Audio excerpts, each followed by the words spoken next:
परम पतित पावने ज्ञान गंगा श्रीमद् भागवत महापुराण नो मंगलमय प्रारंभ करिए। गई काले सांजनी कथा में प्रहलाद चरित्रनी कथा प्रसंग ने माणी गया। भगवान नरसिंह प्रगट थया प्रहलाद ने बचावा माटे, हिरण्यकश्यपुनो वध करवा माटे। भगवान नरसिंह रूप लईने आव्या। भगवाने प्रहलाद ने नवधा भक्ति आपी छे। धर्म शुं छे, धर्मनुं ज्ञान आप्युं छे। धर्म एटले शुं, धर्मना लक्षणों केवा होय? तो धर्मनुं पहेलुं लक्षण छे सत्य। सत्यपरायण रहेवुं एटले धर्मनुं लक्षण छे। बीजुं छे दया, करुणामयी बनવું ए पण धर्मनुं लक्षण छे। त्रीजुं लक्षण छे तपस्या। तपस्या एटले बीजा माटे कंईक करवानी ઈચ્છા, कंईक भावना, કે કંઈક કરી છૂટવું છે, કંઈક પરોપકારનું કાર્ય કરવું એટલે તપસ્યા। માત્ર તપસ્યા એક આસન પર હજારો વર્ષો બેસી જઈએ તો તપ જ કહેવાય એવું નથી। તપ એટલે બીજા માટે કંઈક કરી છૂટવું, એને તપ કહે છે। પછી શૌચ, શૌચ એટલે પવિત્રતા, જીવન પવિત્ર બનાવવું। પવિત્રતા આજે લોકો કંઈક ગલત અર્થ કરી રહ્યા છે કે પવિત્ર એટલે 100-150 રૂપિયાનો સાબુ લઈને 1.5 કલાક બાથરૂમમાં પડ્યા પડ્યા નાઈ લઈ પવિત્ર થઈ જાય, આવી લોકોની માન્યતા છે। પણ પવિત્ર થવા માટે 1.5 કલાક બાથરૂમમાં બેસીને નાહવાની જરૂર નથી, 1.5 કલાક મંદિરમાં બેસીને સત્સંગ કરવાની જરૂર છે। એ માણસ પવિત્ર થાય। પવિત્રતામાં અને સ્વચ્છતામાં બહુ માત્ર 1.5 કલાક પાણીમાં પડ્યા રહીએ તો સ્વચ્છ થવાય, પવિત્ર ન થવાય। પવિત્ર થવા માટે મનની મલિનતાને દૂર કરવી પડે। પછી તિતિક્ષા, તિતિક્ષા એટલે સહનશીલ બનવું।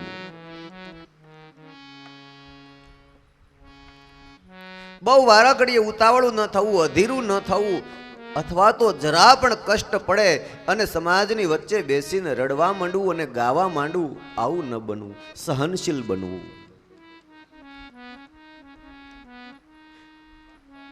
પછી અહિંસક બનવું, બ્રહ્મચર્યનું પાલન કરવું, દાન આપવું, સ્વાધ્યાય કરવો।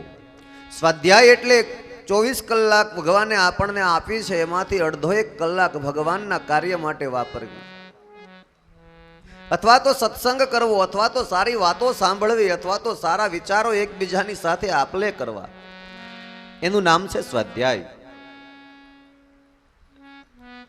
મહત સેવા કરવી, ધીમે ધીમે પ્રવૃત્તિમાંથી નિવૃત્તિ પરાયણ જવું, એટલે વાસનામાંથી ઉપાસના તરફ ધીમે ધીમે ગતિ કરવી। જીવનના 50 વર્ષ પૂરા થઈ જાય, 51મું વર્ષ આવે એટલે પછી વારંવાર જ્યાં ને ત્યાં દખલગીરી કરવા કરતા હરિભજનમાં રહેવું, એને નિવૃત્તિ પરાયણ જીવન કહેવાય। 50 વર્ષ પૂરા થઈ જાય પછી ઘરમાં દાખલ થવાની છૂટ હોય, દખલગીરી કરવાની છૂટ ન હોય, એને નિવૃત્તિ પરાયણ જીવન કહેવાય। જો ઘરમાં ને ઘરમાં આપણે અપમાનિત ન થવું હોય તો ધીમે ધીમે 50 વર્ષ પછી ભગવત પરાયણ જીવન જીવવા માંડવું। નહીતર એક સમય એવો આવશે કે ઘરમાં ને ઘરમાં આપણે સામે બેઠા આવીશું તો આપણા પરિવારને જ આપણે નહીં ગમતા હોય।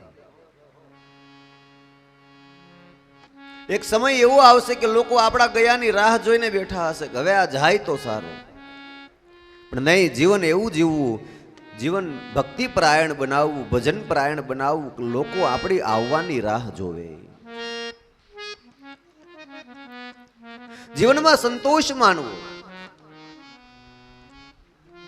અમુક બાબતો એવી છે કે એમાં સંતોષ ન હોવો જોઈએ, પણ અમુક બાબતો એવી પણ છે કે એમાં માત્ર સંતોષ જ હોવો જોઈએ।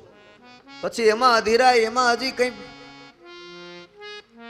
ઈચ્છાઓ બાકી છે, આમ જીવન ન।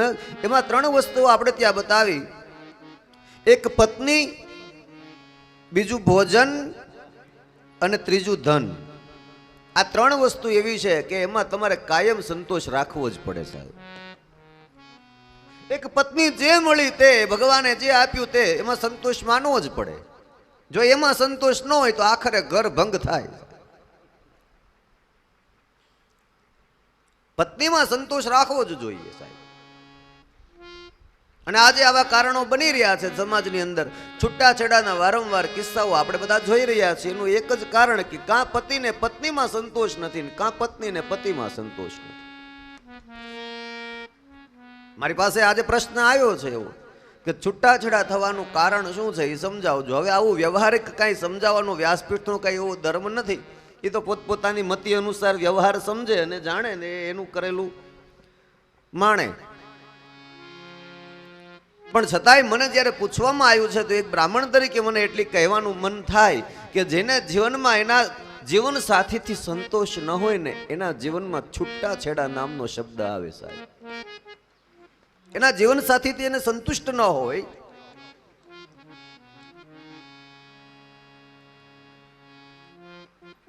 ભૂતકાળમાં એવા ઘણા બધા દાખલાઓ મારી નજર સામે ના, પણ એક દાખલો છે જ એવો કે મારા એક બહુ સ્નેહી નજીકના પરમ મિત્ર જેવા બહુ મોટી ઉંમરના, ગઈકાલે મેં તમને બાપુ વાત કરી હતી, 85 વર્ષની આજે ઉંમર એમની છે. થોડા વર્ષો પહેલા એમના ધર્મપત્નીનું અવસાન થયું. હોસ્પિટલમાં એમના છેલ્લા શ્વાસ જ્યારે ચાલી રહ્યા હતા, ડૉક્ટરે કહી દીધું કંઈ પૂછવું કરવું હોય, વાત કરવી હોય તો કરી લો. અને દાદાએ એની પત્નીને પૂછ્યું કે તારી કાંઈ ઈચ્છા છે? એટલે એની પત્નીએ એટલું જ કીધું કે હવે મને ખબર જ છે કે મારે થોડાક શ્વાસ લેવાના છે, તો પછી જો જવાનું જ હોય તો મને મારું એક કામ કરી દો, મારે તમારા ખોળામાં માથું મૂકીને પ્રાણ છોડવો છે. આ દાંપત્ય જીવનનો પ્રેમ છે સાહેબ. કે મારા એથી મોટું સદભાગ્ય મારું કયું હોય કે મારા પતિના ખોળામાં માથું મૂકીને હું પ્રાણ ત્યાગી દઉં? આનાથી મોટું સદભાગ્ય બીજું શું હોઈ શકે સાહેબ? છૂટાછેડાના તો ઘણા બધા કારણો હોઈ શકે. એ પોતપોતાના મત અનુસાર એનું વર્ણન થઈ શકે. કાં તો એકબીજાની અંદર સમજદારી નથી એટલે છૂટાછેડાનું કામ બને છે. કાં તો પાત્રતા જોયા વગર તમે સંબંધ કરી લીધા છે એટલે છૂટાછેડા થાય છે. કાં તો બેમાંથી એક પાત્રમાં સહન શક્તિ નથી એટલે છૂટાછેડા થાય છે. કાં તો એ તમારી જરૂરિયાતો સંતોષાતી નથી એટલે છૂટાછેડા થાય છે. એકબીજાના જીવનને સમજીને ચાલે ને એના જીવનમાં છૂટાછેડા નામનો શબ્દ હોય જ નહીં સાહેબ. એકબીજાને સમજવાની જરૂર છે. ગૃહસ્થ આશ્રમ સર્વશ્રેષ્ઠ આશ્રમ છે. 4 આશ્રમોમાં ગૃહસ્થ આશ્રમ શ્રેષ્ઠ આશ્રમ છે. એમાં જો પતિ અને પત્ની જેને આજીવન વિવાહ સંસ્કારથી બંધાયેલા છે અને આજીવન એમને સાથે જ જીવન પસાર કરવાનું છે, એ નજીકનો નાતો ગણાય. એ જો એકબીજાને ન સમજી શક્યા તો દુનિયા તો આપણને શું સમજી શકવાની સાહેબ? સમય આવે ને ત્યારે પતિએ પત્નીને સમજી લેવાની, સમય આવે ત્યારે પત્નીએ પતિને સમજી લેવાનું. ઘણી વખત ઘરના પુરુષની સ્થિતિ પરિસ્થિતિ એવી હોય છે, નથી કોઈને કહી શકતો, નથી સહન કરી શકતો, નથી એક ખૂણે બેસીને રડી શકતો કે નથી બજારમાં ક્યારેક નીકળી શકતો. એવી પરિસ્થિતિને જો સ્ત્રી ન સમજી શકે અને એ પોતાની જીદ ઉપર અટલ રહે એટલે છૂટાછેડાનો સવાલ ઊભો થાય. અને પુરુષે પણ એ વાત ચોક્કસપણે સમજવી જોઈએ કે આ જે પાત્ર મારા ઘરની અંદર આવ્યું છે એ પાત્ર કાંઈ હું વેચાતું લાવ્યો નથી. એ પાત્ર મારા ઘરે કોઈ ભોગનું સાધન નથી. એ પાત્ર મારા ઘરની લક્ષ્મી છે, મારા આંગણાની શોભા છે, મારા વંશનો વારસ એની પાસેથી મને પ્રાપ્ત થશે. આવો જો ભાવ રાખીને મારા ઘરની જગદંબા છે, મારા ઘરની લક્ષ્મી, એનાથી હું રૂડો છું, મારો પરિવાર રૂડો લાગે છે, આવું જો સમજીને પતિ પણ એની પત્નીને સમજવાના પ્રયત્ન કરે તો છૂટાછેડાનો કેસ ક્યારેય બને નહીં.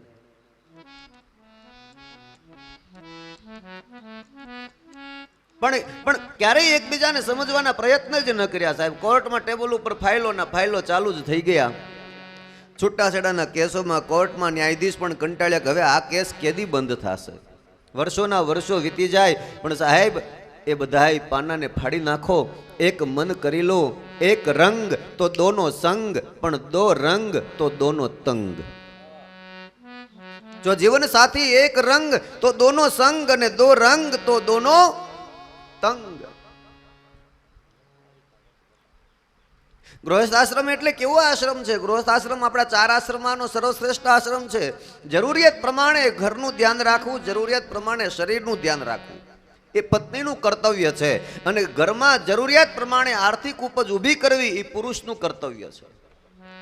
આ કર્તવ્ય બે એકબીજા ચૂકે એટલે છૂટાછેડાનો કેસ ઉભો થાય. દાંપત્ય જીવન 3 વાતોથી રૂડું લાગે સાહેબ. સ્ત્રીનું સમર્પણ હોય, પુરુષ જેમ કહે એ પ્રમાણે સ્ત્રીએ એની સાથે રહેવાનું હોય. એટલે સ્ત્રીનું સમર્પણ હોય, પુરુષનું કર્તવ્ય હોય. જે જરૂરિયાતો છે પોતાની ફરજ સમજીને પૂરી કરવી આ પુરુષનું કર્તવ્ય છે. અને ત્રીજું એની અંદર ઈશ્વરના આશીર્વાદ ભળે. એટલે સ્ત્રીનું સમર્પણ, પુરુષનું કર્તવ્ય અને ઈશ્વરના આશીર્વાદ આ ત્રણેય જ્યારે ભેગા થાય ત્યારે ગૃહસ્થ આશ્રમમાં અંજવાળું થાય. એમ એકબીજાની સાથે ભીતરની મમતા જે દિવસે બંધાય, એકબીજાની સાથે હૃદયનો નાતો જે દિવસે જોડાય, દિલનો સંબંધ જે દિવસે જોડાય, જે કંઈ પણ અમને પતિ પત્નીને મળ્યું છે એ જો પ્રભુનો પ્રસાદ છે આવું માનીને પતિ અને પત્ની ગ્રહણ કરવા ઈચ્છે તો છૂટાછેડાના કેસ ન થાય. પણ મને મારા પતિએ જે લઈ આવી આપ્યું, મને જે મળ્યું એ મને પ્રભુનો પ્રસાદ છે.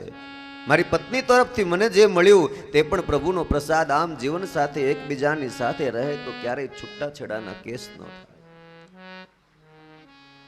અને છૂટાછેડા એટલે આજના સમાજની અંદર ખૂબ નાનામાં નાનો શબ્દ બની ગયો છે. મને લાગે છે કે છૂટાછેડા એટલે બહુ ડેન્જર શબ્દ છે આ સાહેબ. એને શું ખબર પડે કે વિવાહ સંસ્કાર એટલે શું છે? જન્મ જન્માંતરના બંધનોમાં વેદ મંત્રોની ઋચાઓ દ્વારા બંધાયેલા હોય છે, અગ્નિની સાક્ષીએ બંધાયેલા હોય છે, બ્રાહ્મણની સાક્ષી અને વડીલોની સાક્ષીએ બે પરિવાર એક બને છે. અને બે પરિવારમાંથી એક એક પાત્ર બેના હૈયેથી હૈયું મળે છે. અને તે દિવસે એના વંશના વારસનો પ્રારંભ થાય છે. અને એને એક ઘડી માત્રની અંદર છૂટાછેડા શબ્દ આપી દેવા કંઈ નાની વાત નથી સાહેબ. હવે નાનકડે નાની મુશ્કેલીઓ ઊભી થાય તો કે આપણે ક્યાં ચિંતા છે, છૂટાછેડા દઈ દઈશું. છૂટાછેડા એટલે કઈ સહેલો શબ્દ નથી સાહેબ, બહુ અઘરી વાત છે આ. બહુ મોટી કરુણતા છે આપણા સમાજની. આપણા 16 સંસ્કારોમાંનો એક સંસ્કાર છે વિવાહ સંસ્કાર. અને એ વિવાહ સંસ્કારને આપણા બ્રાહ્મણોએ વેદ મંત્રોથી રચ્યો છે. અને એ વેદ મંત્રોની રુચાથી જે બંધાયેલા હોય, આટલા લાખો ને કરોડો રૂપિયા જેમાં તમે ખર્ચા કરી નાખ્યા, અને બ્રાહ્મણની સાક્ષી અને વેદ મંત્રોની સાક્ષીએ તમે ધર્મગ્રંથિથી બંધાયેલા હોય તો પછી એને છૂટાછેડા એક ઘડી માત્રમાં તણખલાની જેમ ત્યજી દેવાનું સાહેબ.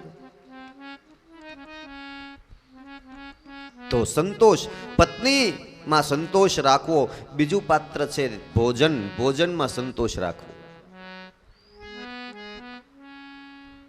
ભોજન થોડુંક કરીએ ને ત્યાં સંતોષ હોવો જોઈએ. પછી એમાં સંતોષ ન હોય તો કાં તો પેટ બગડે કે શરીર બગડે. એટલે બીજું ભોજન અને ત્રીજું ધન. જે કમાણી આપણને પ્રાપ્ત થઈ છે એમાં સંતોષ ન હોય તો આખરે પરિણામ પછી બધું જ શૂન્ય થઈ જાય એવું હોય. તો આ 3 વસ્તુમાં હંમેશા કાયમ માટે સંતોષ રાખવો. પત્ની, ભોજન અને ધન. અને 3 વસ્તુમાં ક્યારેય સંતોષ ન રાખવો. એક વિદ્યા, બીજું જપ અને ત્રીજું દાન. વિદ્યા ભણવામાં ક્યારેય સંતોષ ન હોવો જોઈએ. વિદ્યા આખી જિંદગી પૂરી થઈ જાય તો એ વિદ્યા ભણવાનું ચાલુ રહે. બીજું જપ, હરિનામ સ્મરણ કરીએ ને તો એમાં ક્યાંય સંતોષ ન હોય. અવિરતપણે શ્વાસે શ્વાસે જપ ચાલુ હોવા જોઈએ. એમાં એમ કંઈક હવે આજે એક માળા કરી લીધી, હવે કાંઈ કરવાની જરૂર નથી, લ્યો હવે બેસી જાય શાંતિથી, પૂરું. એમાં સંતોષ હોય જ નહીં સાહેબ. બીજું ત્રીજું દાન. જ્યારે આપવાનું થાય તો આપવામાં ક્યાંય સંતોષ ન હોવો જોઈએ. અવિરતપણે આપ્યા જ જવું, આપ્યા જ જવું. આ રીતે સંતોષ બતાવ્યો. પછી 9 પ્રકારની ભક્તિ બતાવી છે. શ્રવણમ, કીર્તનમ, વિષ્ણુ સ્મરણમ, પાદ સેવનમ, અર્ચનમ, વંદનમ, દાસ્યમ, સખ્યમ, આત્મનિવેદનમ. આ 9 ભક્તિ છે. એમાંની પહેલી ભક્તિ છે શ્રવણ ભક્તિ. એટલે પરમાત્માની કથા સાંભળવી આ પહેલી ભક્તિ. ભગવાનની કથામાં પ્રેમ રાખવો, ભગવાનની કથા એક ચિત્તથી સાંભળવી, ભગવાનની કથા સાંભળ્યા પછી જીવનમાં એને આચરણમાં લેવું અને ભગવાનની કથા સાંભળતા સાંભળતા ભગવાનમય બની જાવું, આ પહેલી ભક્તિ છે. એને ભક્તિ ન કહેવાય કે કથા ચાલતી હોય તો આપણે બહાર બેઠા હવે એ તો મહારાજ સાચું જ વાંચતા હોય ને એમાં શું આપણે ચિંતા કરવાની. એ 9 પ્રકારમાંની પહેલી ભક્તિ નથી સાહેબ. શ્રવણ ભક્તિ એ છે કે ભગવાનની કથા સાંભળવા મળે એટલે ભગવાનને કહેવાનું, ભગવાન મને તો એવું લાગે છે કે હું આ જગતનો ભાગ્યશાળી માણસ છું કે મને સત્સંગ મળ્યો, મને કથા મળી, મને પરમાત્માની કથા સાંભળવા મળી, એટલે મારા જેવો સદભાગી કોણ હોઈ શકે. આટલો ભગવાનનો આપણે આભાર માનવો જોઈએ. એ ભગવાનની પહેલી ભક્તિ છે શ્રવણ ભક્તિ. બીજી ભક્તિનું નામ છે કીર્તન ભક્તિ. કાંઈ ન આવડે તો હરિકીર્તન ગાઈ લઈએ એટલે વેદ મંત્રો ભણવા જવાની જરૂર ન પડે સાહેબ. નરસિંહ મહેતો કે મીરાબાઈ તુકારામ સેનોનાય ક્યાંય ભણવા ગયા નહોતા, છતાંય ભગવાન એને મળ્યા. શું કામ મળ્યા? તો કે એનું ભજન સાચું હતું એટલે ભગવાન એને મળ્યા. હાથમાં કરતાલ લીધી હોય અને નરસિંહ મહેતો જ્યારે ગોવિંદ ગોવિંદ ગોપાલા અને ભજને લાગી ગયો હોય તે દિવસે એને સમયનું ભાન નહોતું રહ્યું સાહેબ. હોય ને હાથમાં એક તારો લઈને કરતાલ લઈને મીરા ભજને લાગી ગઈ હોય તો એને ખબર નથી રહેતી કે હું શું કરું છું ને ક્યાં છું. પોતાનું નથી ભાન રહેતું, નથી એને શરીરનું ભાન રહેતું, નથી સમયનું ભાન રહેતું. દરવાજા બંધ કર્યા હોય અને મીરા જ્યારે હાથમાં કરતાલ લઈને મેરે તો ગિરધર ગોપાલ દૂસરો ન કઈ પદ ઘુંઘર બાંધ હમીરા નાચી, અને એ જો લાગી ગઈ હોય એક તારામાં, એને રાણાએ તિરાડમાંથી જોવાનો એકવાર પ્રયત્ન કરેલો સાહેબ કે મીરા અંદર દરવાજા બંધ કરીને કરે છે શું. એક જ વાર પ્રયત્ન કર્યો, બીજી વાર રાણાએ સાહસ નહોતું કર્યું સાહેબ કે આ મીરા કરે છે શું.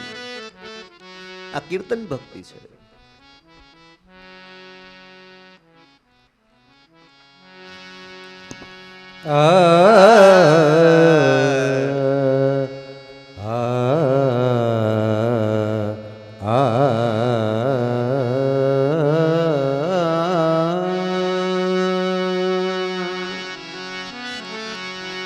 मैं तो मेरे नारायण के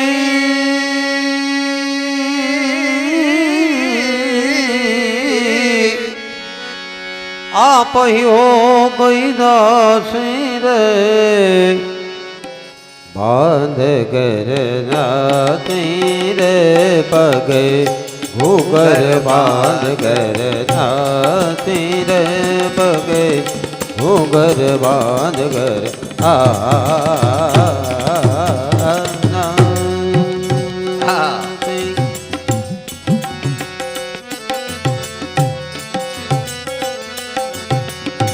लोग कहे मेरा ભાઈ બાવરી,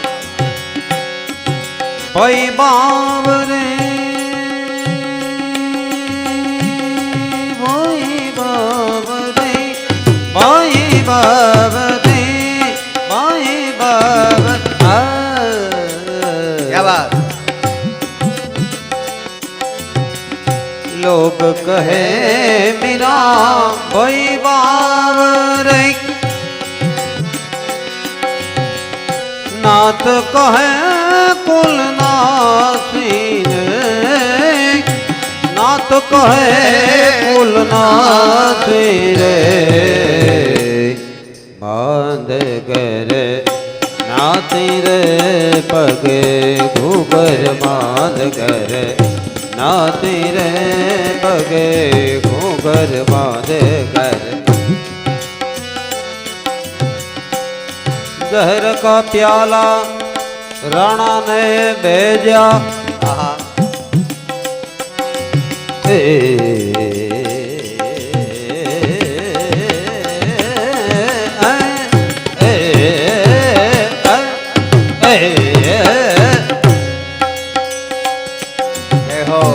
जहर का प्याला राणा ने भेजा, पीवत मीरा हासी रे, पीवत मीरा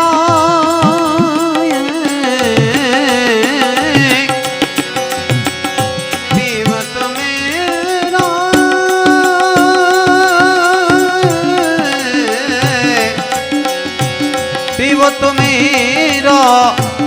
હાથી રે બાંધ ઘરે નાથી રે પગે ઘુઘર બાંધ ઘર નાથી રે પગે ઘુઘર બાંધ ઘર નાથી રે પગે ઘુઘર બાંધ નાથી.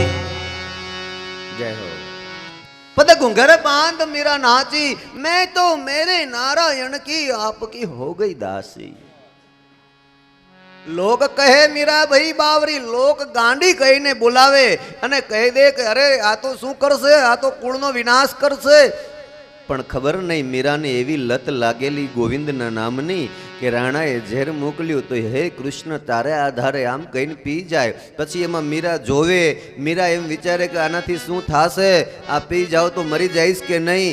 આ વિચાર જો કર્યો હોત તો કૃષ્ણ નો આવ્યો હોત સાહેબ ઝેરના અમૃત કરવા માટે. પણ વિચાર કર્યા વગર મીરા પી ગઈ. આજે કોઈ એવી મીરા થાય અને ઝેરના કટોરા કોઈ આપે તો એ પી જાય ખરી?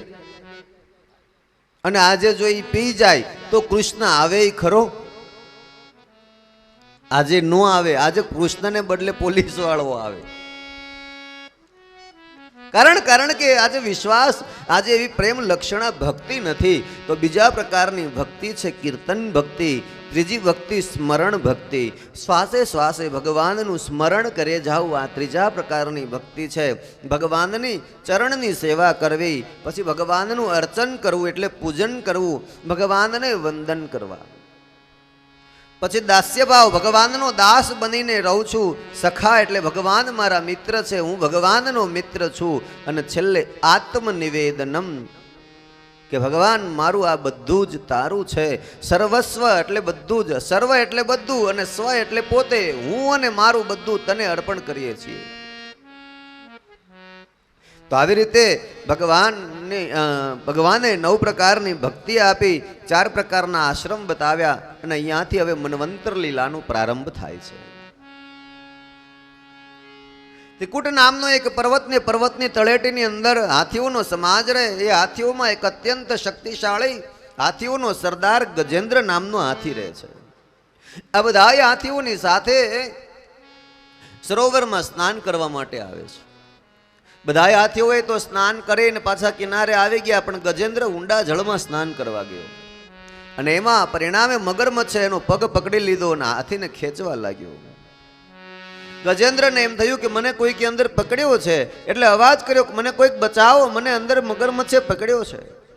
પણ કિનારે ઉભેલા કોઈ હાથીનો સમાજ એને બચાવવા આવતું નથી. આમ કરતા કરતા સાંજ પડવા આવી. સાંજ પડતા તો હાથીનું નાક અને કાન ડૂબવાની તૈયારી થઈ ગઈ. એટલું પેલા મગરમચ્છે એને અંદર ખેંચી લીધો. છતાંય હાથી તો ચિત્કાર કરતા રહ્યા કે મને કોઈ બચાવો, મને કોઈ બચાવો, પણ કોઈ એને બચાવવા આવતું નથી. ત્યારે હાથીને ખબર પડી કે રે મેં ખોટો આ બધા ઉપર પ્રેમ કર્યો. જે પ્રેમ મેં મારા પરિવાર ઉપર કર્યો, હાથીઓના સમાજમાં કર્યો, એટલો પ્રેમ જો મેં મારા ભગવાન ઉપર કર્યો હોત ને તો ભગવાને મને બચાવી લીધો હોત. પણ હજી કાંઈ બહુ મોડું થયું નથી. આમ કહીને હાથીએ કમળનું એક પુષ્પ સૂંઢમાં ઉપાડ્યું અને કૃષ્ણનો પુકાર કર્યો કે હે ગોવિંદ, હે ગોપાલ, મને બચાવી લે. અને ભગવાન શંખ ચક્ર ગદા પદ્મ ધારણ કરી અને એને બચાવવા માટે દોડ્યા છે. સડસડાટ કરતું સુદર્શન ચક્ર છૂટ્યું અને મગરમચ્છને મુખમાંથી ગજેન્દ્રનો પગ બચાવી લીધો ભગવાને. મગરમચ્છ હણાયો, ગજેન્દ્ર બહાર આવ્યો અને ભગવાનની સ્તુતિ પ્રાર્થના કરવા લાગ્યો. ભગવાને એને સ્પર્શ કર્યો. દિવ્ય પુરુષ એમાંથી એક પ્રગટ થયો અને ભગવાનની સ્તુતિ કરીને આકાશ માર્ગે જતો રહ્યો. સુખદેવજી મહારાજ પરીક્ષિત રાજાને કહે છે કે આ ગજેન્દ્રમાંથી દિવ્ય પુરુષ પ્રગટ થયો એ કોણ હતો? બોલે આ દિવ્ય પુરુષ એક ઇન્દ્રધુમ્ન નામના રાજા હતા અને અગત્ય ઋષિનો એણે અપરાધ કર્યો, એટલે અગત્યએ તેને શ્રાપ આપેલો કે તું હાથી બની જા. એટલે એ હાથી બની ગયો હતો અને આજે ભગવાને એમને સ્પર્શ કર્યો તો એમાંથી એને મુક્તિ મળી. આજ જવાનું છે. પતિ હોય, પત્ની હોય, ભાઈ હોય, દીકરો હોય, મા હોય, બાપ હોય, ગમે તે સંબંધો હોય, પણ આખરે આપણી સાથે કોઈ નહીં આવે અથવા તો આપણા મૃત્યુને કોઈ રોકી પણ નહીં શકે. જવાનો વારો આપણો એકલાનો જ છે. આપણે જ જવું પડશે. કોઈ સાથ નહીં આપે, કોઈ સાથે નહીં આવે. માટે આ તો બધું પ્રેમ છે ને, એટલે માત્ર બોલી શકીએ કે તું ન હોય તો હુંય ન હોઉં, તારા વગર હુંય મરી જાઉં. આ બધા પ્રેમના માત્ર શબ્દો જીભ ઉપર સારા લાગે, આચરણ કરવાનો સમય આવે ને સાહેબ, ત્યારે બધાય પાછા ખસી જાય છે.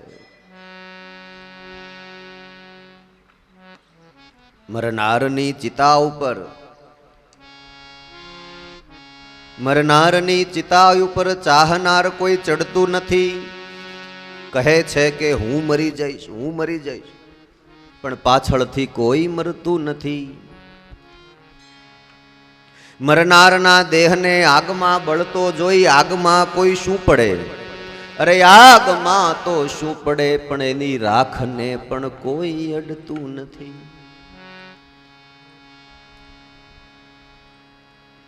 આ તો માત્ર શબ્દો જીભ ઉપર સારા લાગે, સમય આવે ને ત્યારે સમજાય કે આ બધું માત્ર બોલવામાં હોય સાહેબ. આચરણ કરવાનો વારો આવે તો કોઈનાથી થઈ શકતું નથી.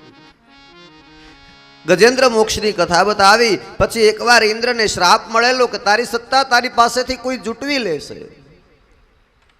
એટલે દાનવોને આ વાતની ખબર પડી કે ઇન્દ્રને શ્રાપ મળ્યો એટલે ઇન્દ્રની શક્તિ ક્ષીણ થઈ ગઈ છે, અને હવે આપણે દાનવ લોકમાં દેવતાઓ ઉપર ચડાઈ કરીએ તો આપણે જરૂરથી દેવલોકને જીતી શકીએ. ઇન્દ્રને શ્રાપ શું કામ મળ્યો તો? બોલે એક દિવસની ઘટના એવી બનેલી કે દુર્વાસા નામના ઋષિ ભગવાનના દર્શન કરવા ગયા, અને ભગવાને પોતાના કંઠમાંથી માળા લઈ અને દુર્વાસાને પહેરાવી. દુર્વાસા એ પુષ્પની માળા પહેરીને બહાર આવ્યા અને સામે જોયું તો ઇન્દ્ર એ હાથી ઉપર બેઠેલો મળ્યો. એટલે પોતાના કંઠમાંથી માળા કાઢીને દુર્વાસાએ ઇન્દ્રને પહેરાવી. ઇન્દ્રએ પોતાના કંઠમાંથી માળા કાઢીને હાથીને પહેરાવી, અને હાથી એ માળા પગ નીચે કચડાવી દીધી. એટલે ઇન્દ્રને આ રીતે મદમસ્ત થયેલો જોયો કે ભગવાનની પ્રસાદી મેં એને આપી તો એને હાથીને પહેરાવી દીધી. એટલે દુર્વાસાએ શ્રાપ આપ્યો કે તને તારા સત્તાનું અભિમાન હોય તો હું તને શ્રાપ આપું છું, તારી સત્તા તારી પાસેથી કોઈ જૂટવી લેશે. અને આ દાનવ લોકમાં ખબર પડી એટલે દાનવો સ્વર્ગ ઉપર ચડાઈ કરવા માટે આવ્યા. ઇન્દ્રએ ભગવાનની પાસે આવીને કહ્યું, પ્રભુ હવે શું થશે? દાનવોએ મારી સ્વર્ગ ઉપર ચડાઈ કરી, મારી શક્તિ ક્ષીણ થઈ ગઈ દુર્વાસાના શ્રાપના કારણે. એટલે કીધું કે બે વચ્ચે સમાધાન જો થઈ જાય ને તો શક્ય બને. એટલે કીધું કે પણ દાનવો સમાધાન કરશે. એ વખતે દાનવોના રાજા બલિ હતા. બલિ રાજાને જઈને કહો કે આપણે બે સમાધાન કરીએ, સમુદ્રનું મંથન કરીએ, અને એમાંથી જે કંઈ પણ અમૃત નીકળશે ને એ આપણે સાથે મળીને પી જઈશું. અને બે વચ્ચે આવી સંધિ થઈ, સમુદ્ર મંથન કરવાનું નક્કી થયું. મંદરાચલ પર્વતનો રવૈયો બનાવવામાં આવ્યો, વાસુકી નાગના નેત્રા બનાવવામાં આવ્યા, અને સમુદ્રને ભગવાને કુર્મ નારાયણનું રૂપ લઈને આધાર આપ્યો અને સમુદ્રમાં પર્વત પધરાવ્યો. સમુદ્રની ફરતા વાસુકી નાગ વીટળાયા. દેવતાઓ અને દાનવોની વચ્ચે સમુદ્રનું મંથન થયું. અને જ્યાં દેવતાઓ અને દાનવોની વચ્ચે સમુદ્રનું મંથન થયું તો એમાંથી ભયંકર દુર્ગંધ આવવા લાગી. દેવતાઓ વિચાર કરવા લાગ્યા કે આપણે તો અમૃત જોઈએ છે ને અમૃતની આવી બધી દુર્ગંધો ન હોય. પણ ખબર પડ્યા કે આ તો અમૃત નહીં, આ તો ઝેર નીકળ્યું છે. એટલે ભગવાન નારાયણની પાસે દોડીને આવ્યા, પ્રભુ અમારે તો અમૃત જોઈએ છે પણ ઝેર નીકળ્યું. ભગવાને ઉપાય બતાવ્યો કે જાઓ, ભગવાન મહાદેવ સિવાય બીજો કોઈ આ વિષ પાન કરી શકે નહીં, માટે તમે ભગવાન મહાદેવનું આરાધન કરો. અને સૌ દેવતાઓ અને દાનવો ભગવાન મહાદેવની પાસે કૈલાસ પર આવ્યા. ભગવાન સમાધિસ્થ હતા કે હે ભગવાન, હે કૈલાસપતિ મહાદેવ, અમને બચાવો. અને ભગવાન મહાદેવ સમાધિમાંથી જાગૃત થયા. દેવતાઓને પૂછ્યું કે શું સંકટ આવ્યું? બોલે આવી રીતે સમુદ્રનું મંથન કરતા હતા અને એમાંથી કાલકૂટ વિષ નીકળ્યું છે. ભગવાને કહ્યું કે જો દેવતાઓ આમાંથી બચી જતા હોય તો એ વિષ પાન હું એકલો કરી જઈશ. એટલે ભગવાને કર્કમંડલ ધારણ કર્યું અને કૈલાસપતિ મહાદેવે વિષ પાન કર્યું. સૌ દેવતાઓ પ્રસન્ન થઈ ભગવાન મહાદેવની સ્તુતિ કરવા લાગ્યા છે. શિવ સમાન કોઈ દાતા નહીં, વિપત વિદારણહાર. લજ્યા મોરી રાખ્યો, શિવનંદી કે અસવાર. કૈલાસ કે નિવાસી, नमु बार बार हूँ आयो शरण तिहारे आयो शरण तिहारे पार तारो तू कैलाश के निवासी कैलाश के निवासी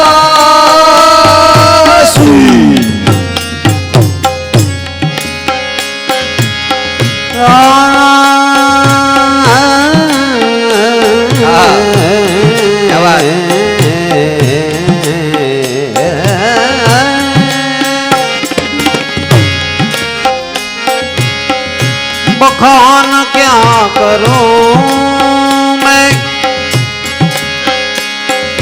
तेरी आँखों के ढेर का बखान क्या करूं मैं तेरी आँखों के ढेर का चपटी भभूत में खजाना कुबेर का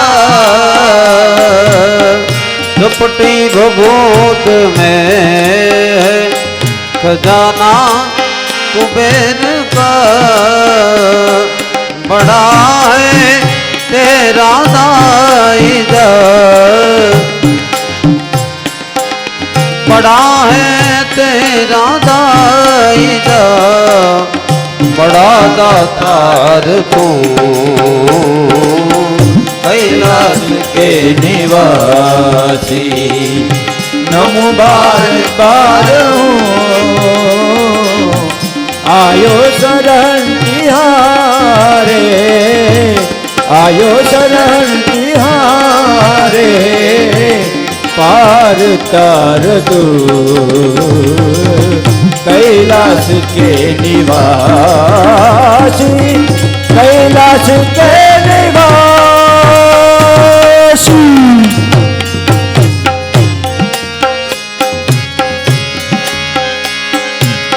भक्तों को कभी शिव तूने निराश ना किया सरगम पसा सा सा सरगम पसा सा सा सरगम पसा सा सा भक्तों को कभी शिव तूने निराश ना किया मांगा जिन्हें जो चाहा वरदान दे दिया मांगा जिन्हें जो चाहा वरदान दे दिया जहर पिया जीवन दिया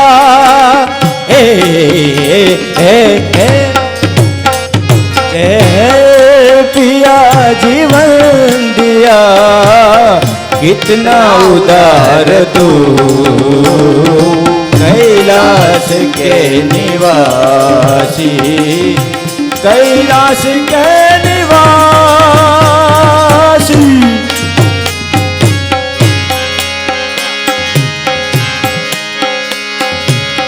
क्या क्या नहीं दिया है हम क्या प्रमाण क्या नहीं दिया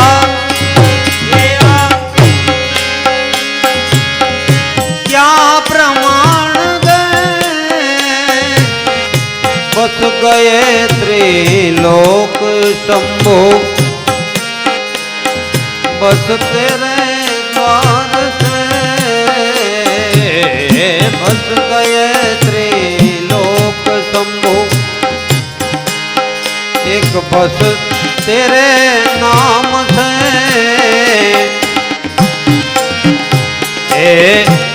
गंगाधार मुक्ति द्वार गंगाधार मुक्ति द्वार ओमकार तू कैलाश के निवासी नमो बार बार हूँ आयो शरण तिहारे, आयो शरण तिहारे, पार तार दो कैलाश के निवासी, कैलाश के निवासी।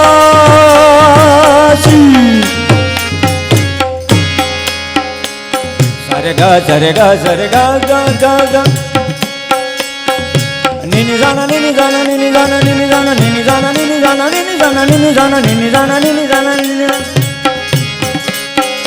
सरगा रे गा गा गा गा गा गा गा गा गा।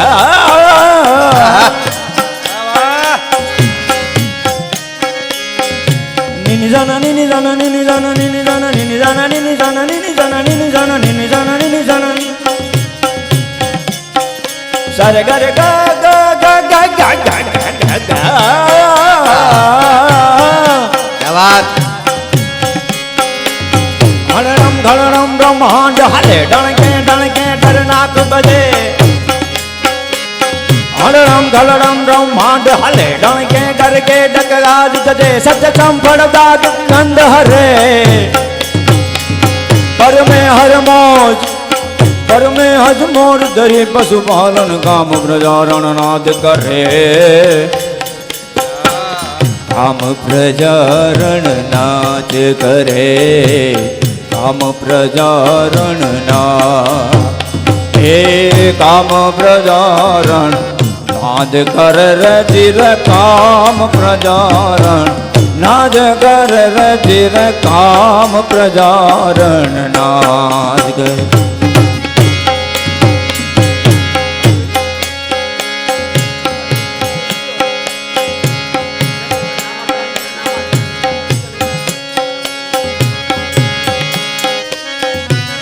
तेरी कृपा बिना नहीं ले एक ही अनु, तेरी कृपा बिना नहीं ले आए कहीं अनु, लेते हैं श्वास तेरी दया से तनु तनु, लेते श्वास तेरी दया से तनु तनु, कहे दाद एक बार तू हे कहे दाद एक बार तू, मुझको निहार तू, कैलाश के निवासी, नम बार बार हूँ आयो शरण तिहारे, आयो शरण तिहारे, पार तार तू कैलाश के निवासी, कैलाश के निवासी, कैलाश के निवासी। क्या बात। અમારા બાપુ આ છે ને આપણે કઈ ને 32 લખણો માણા હોય એમ અમારા 33 લખણો અને આમ એક વધારાનું છે। હા એક કળા ભગવાને એને વધારે, નહીતર તબલા વગાડવા ને ગાવું બે ભેગું લગભગ કોઈનામાં ન હોય સાહેબ। પણ આ તો પ્રત્યક્ષ ઉદાહરણ આપણી સામે છે, તમે જો એનામાં એક વધારાનું લક્ષણ છે, એટલે 32 લખણો માણા પાસે એના લખણ બધા હોય જ તે, એનામાં આ એક વધારાનું 33મું છે। એકવાર તાળી પાડીને એને બિરદાવવો જોઈએ સાહેબ।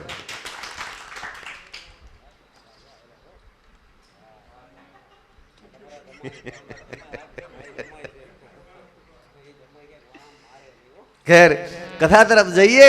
કાલકોટ વિષ ભગવાન મહાદેવે રસપાન કર્યું અને પછી ફરી પાછું મંથન થયું, કામધેનું ગાય નીકળ્યા, ઉચ્ચ શ્રવા નામનો ઘોડો નીકળ્યો, ઐરાવત નામનો હાથી નીકળ્યો, કૌસ્તુભ નામનો મણિ નીકળ્યો। ગાય ઋષિ મુનિઓને મળ્યા, ઐરાવત હાથી ઇન્દ્રને મળ્યા, ઘોડો બલિરાજાને આપ્યો। આમ અલગ અલગ વસ્તુઓ પ્રાપ્ત થઈ। લક્ષ્મીજી નીકળ્યા, લક્ષ્મીજી ભગવાન નારાયણને વર્યા, અને ધન્વંતરી ભગવાન અમૃતનો કુંભ લઈને નીકળ્યા અને અમૃતનો કુંભ લઈ અને ઇન્દ્રનો પુત્ર જયંત ત્યાંથી ભાગ્યો છે. દેવતાઓ અને દાનવો એમની પાછળ દોડ્યા. તે વખતે ભગવાને મોહિની નારાયણનું રૂપ લીધું અને ભગવાન સુંદરીના રૂપમાં હાથમાં અમૃતનો કુંભ લઈ દેવતાઓને દાનવોને અમૃત પાવા લાગ્યા. એક બાજુ દાનવો લાઈનમાં બેઠા, એક બાજુ દેવતાઓ બેઠા. ભગવાને દેવતાઓની લાઈનમાં અમૃત પાયું, પરંતુ છેલ્લે આવીને રાહુ, જે સિંહિકા નામની રાક્ષસીનો દીકરો હતો, એ સૂર્ય અને ચંદ્રની આડો આવીને બેસી ગયો. અને ભગવાને ત્યાં આગળ અમૃતનું પાન કરાવવા જાય ઓળખી લીધો કે આ તો રાહુ છે. એટલે ભગવાને સુદર્શન ચક્ર છોડ્યું, રાહુનું મસ્તક કપાયું અને એમાંથી બે સ્વરૂપો પ્રગટ્યા. ધડ હતું એ કેતુ થયું, મસ્તક હતું તે રાહુ થયું. અને ભગવાને છાયાગ્રહ તરીકે નવગ્રહમાં એને સ્થાન આપ્યું છે. અને ભગવાને દેવતાઓને અમૃત પાઈને કપટ કર્યું, એવી દાનવોમાં વાતો થવા લાગી. દાનવોના રાજા બલિરાજાએ પોતાના ગુરુ શુક્રાચાર્ય પાસે આવીને વાત કરી કે મહારાજ, ગમે તેમ થાય પણ મારે સ્વર્ગની સત્તા જોઈએ. એટલે સ્વર્ગની સત્તા માટે હું કાંઈ પણ કરવા તૈયાર છું. એટલે શુક્રાચાર્ય એ ઉપાય બતાવ્યો કે તમારે એના માટે 100 યજ્ઞ કરવા પડે. અને બલિરાજા શુક્રાચાર્યના આચાર્ય પદે 100 યજ્ઞ કરવાની તૈયારી કરે છે. એક પછી એક યજ્ઞ સંપન્ન થવા લાગ્યા અને એક પછી એક લોક જીતવા લાગ્યો બલિરાજા. અતલ, વિતલ, સુતલ, તલાતલ, રસાતળ, મહાતળ, પાતાળ આ બધું જીતી લીધું. આમ કરતા કરતા 99 યજ્ઞ પરિપૂર્ણ થયા.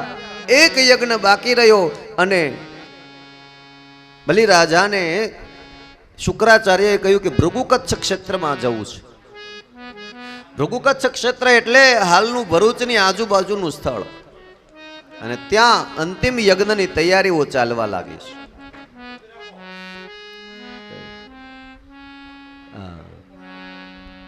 પેલા લગાડી દે.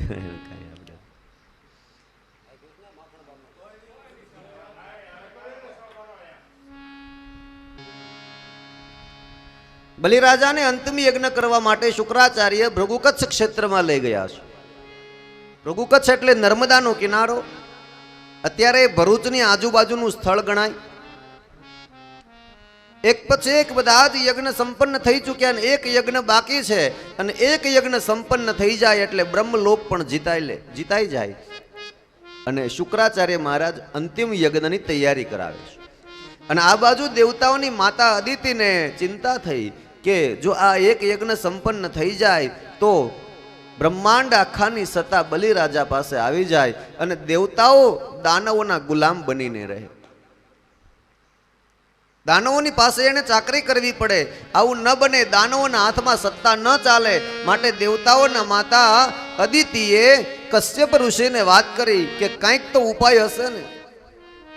બોલે એક ઉપાય છે કે તમે પયોવ્રત નામનું એક વ્રત કરો. એ વ્રત કરો તો તમારે ત્યાં ભગવાન આવે અને આ સંકટ દૂર કરે. અને પયોવ્રત કેવી રીતે કરવું જોઈએ તે કશ્યપ ઋષિએ બતાવ્યું કે મહા મહિનાની અમાસની રાત્રિએ વ્રતનો પ્રારંભ થાય. ફાગણ સુદ એકમથી 12 એવા 12 દિવસનું આ પયોવ્રત છે. પય માત્ર પયપાન કરવાનું એટલે દૂધ પીવાનું, ગાયનું દૂધ પીવાનું. બ્રાહ્મણોને દરરોજ ભોજન કરાવવાનું. ચતુર્ભુજ નારાયણની બ્રાહ્મણોના મંત્રોચ્ચારથી પૂજા થાય. ભૂમિ ઉપર શયન કરવાનું, ક્રોધ કરવાનો નહીં, પશુ સવારી કરવાની નહીં. આંગણે આવેલા અતિથિને નિરાશ કરીને પાછો કાઢવાનો નહીં. બ્રાહ્મણોને દાન દક્ષિણા કરીને સંતોષ પમાડવાનો. અને આવી રીતે પયોવ્રતની 12 દિવસની વિધિ છે. મહા મહિનાની અમાસની રાત્રિએ વરાહનારાયણ એટલે ભૂંડના મુખેથી ખોદેલી માટી લઈને સ્નાન કરવાનું. એવી કોઈ માટી ન મળે તો તીર્થક્ષેત્રની માટીથી સ્નાન કરી શકાય. 12 દિવસ આ વ્રત સંપન્ન થઈ જાય એટલે ભગવાન તમારે ત્યાં આવશે. આવું કશ્યપ મહારાજે અદિતિ માતાને કહ્યું. અને અદિતિ માતાએ આ વ્રત પ્રારંભ કર્યો અને 12 દિવસ વ્રત સંપન્ન થયું. અને ભગવાન નારાયણ ચતુર્ભુજ રૂપ ધારણ કરી કશ્યપ અને અદિતિની પાસે પ્રગટ થયા. ભગવાન નારાયણ જેવા પ્રગટ થયા, કશ્યપ અને અદિતિ એકદમ ગદગદિત થયા. ભગવાનની પ્રાર્થના કરવા લાગ્યા. દેવતાઓએ દેવદુંદુભી વગાડ્યા. શરણાઈના સુરઅપ્સરાઓ નૃત્ય ગાન કરવા લાગી. અને જોત જોતામાં ચતુર્ભુજ રૂપ છોડી અને ભગવાન નનકડું એવું વામન નારાયણનું રૂપ લઈને પ્રગટ થયા. અને ભગવાન વામનના રૂપને જોતા દેવતાઓએ શંખના નાદ કર્યા, ઝાલર ઢોલ ત્રાસા નગારાને વગાડ્યા અને પુષ્પની વર્ષા કરીને જય જયકાર કર્યો છે. બોલીએ વામન નારાયણ ભગવાન કી જય. આવી રીતે ભગવાન વામન સુંદર મજાનું હાથમાં સફેદ છત્ર છે, લંગોટી વીટી છે, કપાળમાં ત્રિપુંડ કર્યું છે, એક હાથમાં કમંડળ છે, એક આંખમાં મૃગચર્મ છે. અને એવા ભગવાન વામન નારાયણ ચાલતા થયા. દેવતાઓ એને પૂછવા લાગ્યા, પ્રભુ ક્યાં ચાલ્યા? બોલે મારે પૃથ્વી પર આવેલું સંકટ દૂર કરવું છે, માટે જે જગ્યાએ બલિરાજા અંતિમ યજ્ઞ કરે છે ત્યાં મારે જવું છે. આમ કહીને ભગવાન વામન નારાયણ ગયા છે. સુંદર મજાના બટુક બ્રાહ્મણનું રૂપ છે, તેજસ્વી ચહેરો છે, ભાલમાં ભસ્મનું ત્રિપુંડ છે. અને એવા ભગવાન અલૌકિક રૂપ ધારણ કરી અને બલિરાજાના યજ્ઞની અંદર પ્રવેશ કરે છે. અને બલિરાજાએ જોયું કે દૂરથી કોઈ બ્રાહ્મણ આવે છે, એટલે બ્રાહ્મણને આવતા જોઈને ખૂબ પ્રસન્ન થયા. આજે મારે અંતિમ યજ્ઞ છે અને બ્રાહ્મણ મારે ત્યાં પધાર્યા, મારું સદભાગ્ય ગણાય ને. એટલે દોડ્યા છે, પોતે પોતાની પત્ની વિંધ્યાવલીને સાથે લઈ અને કહ્યું, હે બ્રાહ્મણ શ્રેષ્ઠ પધારો, મારે આંગણે તમે પધાર્યા, મારું આંગણું દીપી ઉઠ્યું. હવે મારો આજનો છેલ્લો યજ્ઞ સંપન્ન થઈ જાય એટલે હું બ્રહ્માંડનો રાજા બની જાઉં, આખા બ્રહ્માંડની મારી પાસે સત્તા આવી જાય. એટલે વામન ભગવાને કહ્યું કે હા રાજન, તારી વાત સાચી છે. બલિરાજાએ કહ્યું કે આપ લાગો છો તો દેખાવમાં કોઈ તેજસ્વી બ્રાહ્મણ હોય, મારી પાસે કઈ દાન દક્ષિણા સ્વીકારો, માગો, તમને શું આપું? એટલે વામન ભગવાને કીધું કે રાજન, આમ તો મારે કઈ જરૂરિયાત છે નહીં, હું રહ્યો બ્રાહ્મણ, હવે અમારે સંપત્તિને શું કરવી હોય? બોલે આપ કહો તો 4-5 નગર લખી આપું. એટલે વામન ભગવાને કીધું કે મારે 4-5 નગર નહીં, શું કરવું છે? મારે કંઈ જોઈતું નથી, બસ હું તો અહીંયાથી પસાર થતો હતો, યજ્ઞશાળાના દર્શન કરવા માટે આવ્યો છું. પણ બલિરાજાએ વારંવાર જીદ કરીને કહ્યું, પ્રભુ કંઈક તો માગો. એટલે એના ગુરુ શુક્રાચાર્ય સમજી ગયા કે આ કોઈ સાધારણ બ્રાહ્મણ નથી, આ કંઈક માગી લેશે તો બલિરાજાને ભિખારી કરી નાખશે. એટલે એક બાજુ બોલાવીને બલિરાજાને કીધું કે માગ માગ ક્યારના કરો છો, પણ આ કોણ છે એને ઓળખો છો? આ સાક્ષાત ભગવાન આવ્યા હોય એવું મને લાગે છે. એટલે બલિરાજાએ કીધું કે જો એ પ્રત્યક્ષ ભગવાન જ હોય તો મારા જેવો બીજો ભાગ્યશાળી કોણ હોય કે ભગવાન સ્વયં મારે ત્યાં આવે અને દાન સ્વીકારે ને હું એને દાન આપનારો હોઉં તો મારા જેવો સદભાગી બીજો કોણ હોઈ શકે? એટલે કદાચ માગી માગીને તો શું માગશે? મારો પ્રાણ માગશે તો એ આપી દઈશ. શુક્રાચાર્યને ગમતી વાત નથી. બલિરાજાને ભગવાને કહ્યું કે જો આપવું જ હોય તો પછી આપી દે, પણ સંકલ્પ કર્યા વગર હું દાન લેતો નથી. એટલે શુક્રાચાર્ય સમજી ગયા કે આ સંકલ્પ કરવા માટે કમંડળ તો ઉપાડશે. કમંડળની નાળમાં જઈને ભમરાના રૂપે આડા બેસી ગયા શુક્રાચાર્ય. એટલે બલિરાજાએ કહ્યું કે માગો શું જોઈએ છે? બોલે મને મારા પગથી માપીને 3 ડગલા પૃથ્વી આપો, મારા પગથી માપીને. એટલે બલિરાજા હસવા લાગ્યો કે મહારાજ તમારું નનકડું એવું વામન રૂપ છે ને પગલા ભરશો તો કેટલાક ભરશો, એના કરતા 4-5 લોક માગી લ્યો, નગર માગી લ્યો, જે જોઈએ તે આપું. બોલે રાજન મારે આટલી જમીનની પણ જરૂરિયાત તો છે નહીં, પણ હું આવતો હતો તો મારે રસ્તામાં સંધ્યા કરવાનો સમય હતો, એટલે મને સંધ્યા કરવા એક જગ્યાએ હું બેઠો હતો તો મને ત્યાંનો માલિક આવીને ઊભો કર્યો. એટલે મને એમ થયું કે મારી પોતાની જો થોડીક જમીન હોય ને તો હું શાંતિથી ત્યાં ભજન કરી શકું, એટલે 3 ડગલા પૃથ્વીની મારે જરૂરિયાત છે. એટલે બલિરાજાને હાથમાં કમંડલ ઉપાડ્યું, જ્યાં સંકલ્પનું જળ હથેળીમાં લેવા જાય ત્યાં આડો શુક્રાચાર્ય મહારાજ ભમરાનું રૂપ લઈને બેસી ગયા છે. એટલે ભગવાને કહ્યું કે રાજન આની અંદર કંઈક આડો કચરો આવ્યો છે. શુક્રાચાર્યએ વિચાર્યું કે મને કચરો કહે છે, પણ ભગવાન કહે કાંઈ વાંધો નહીં, તમે કચરો જ કહેવા, કોઈને દાન આપતા અટકાવે ને આડા પગ કરતા હોય ને એ બધા કચરા જેવા જ હોય. એટલે ભગવાને દર્ભની સળી અંદર નાખી તો શુક્રાચાર્યની એક આંખ ફૂટી ગઈ. હાથમાં બલિરાજાએ જળ લીધું, ભગવાને સંકલ્પ કરાયો, જળ મૂક્યું. એટલે ભગવાન કહે કે રાજન આજ્ઞા કરો તો પૃથ્વી માપી લઉં. અને ત્યાં તો ભગવાન વિરાટ સ્વરૂપ ધારણ કર્યું. વામન માંથી ભગવાન વિરાટ બન્યા. એક ડગલું ને બીજું ડગલું પૃથ્વી માપી ત્યાં તો આખા બ્રહ્માંડ ને માપી લીધું. બલિરાજા ગદગદિત થયો. બતાવ રાજન, હવે ત્રીજું પગલું ક્યાં ભરવું? અને બલિરાજા પોતાના બંને ઢીચણને ટેકવી નતમસ્તકે ભગવાનને કહે છે કે ભગવાન, તમારું ત્રીજું પગલું મારા મસ્તક ઉપર રાખીને મને કૃતાર્થ કરો પ્રભુ. અને ભગવાને ત્રીજું પગલું બલિરાજાના મસ્તક ઉપર મૂક્યું. ને ત્યાં તો આખા બ્રહ્માંડનો અધિપતિ પેલા બલિ હતો, આજ ભગવાન નારાયણ થયો. પેલા બલિ આપનારો હતો, હવે બલિ માગનારો ભિખારી થઈ ગયો. અને હવે વામનમાંથી વિરાટ સ્વરૂપની પાસે જોડી ફેલાવીને કહે છે કે ભગવાન, એક ભીખ માગું, શું મને તમારા ચરણ પખાળવા દો? પોતાની પત્નીને સાથે લઈને ચરણ પખાળ્યા છે. બ્રહ્માજી દોડ્યા કે ભગવાનનું ચરણામૃત એમને એળે ન જાય, કમંડલમાં ભર્યું. બ્રહ્માજીએ ભગવાનના ચરણનું જલ અને પછી ભગવાનની પાસે બલિરાજાએ માગ્યું, પ્રભુ હવે હું આપનારો નથી, હવે હું માગનારો છું, હવે મને કંઈક આપો. બોલે શું જોઈએ? બોલે મારે ક્યાં જવાનું? બોલે તને સુતળનું રાજ્ય આપું છું, તારે સુતળમાં રાજ્ય. પણ ભગવાન, મારા સુતળમાં મારી રક્ષા કરવા વાળું કોઈ જોઈએ ને. એટલે બોલે તારી શું ઈચ્છા છે? બોલે પ્રભુ તમે મારા ચોકીદાર બનો અને સુતળના રાજ્યમાં મારી પાસે ચોકી પહેરો કરો, એવી મારી ઈચ્છા છે. ભગવાને કહ્યું જાઓ તથાસ્તુ. અને સુતળની અંદર ભગવાન ચોકી પહેરો કરીને બલિરાજાના રાજ દરબારમાં એની રક્ષા કરવા માટે રહ્યા છે.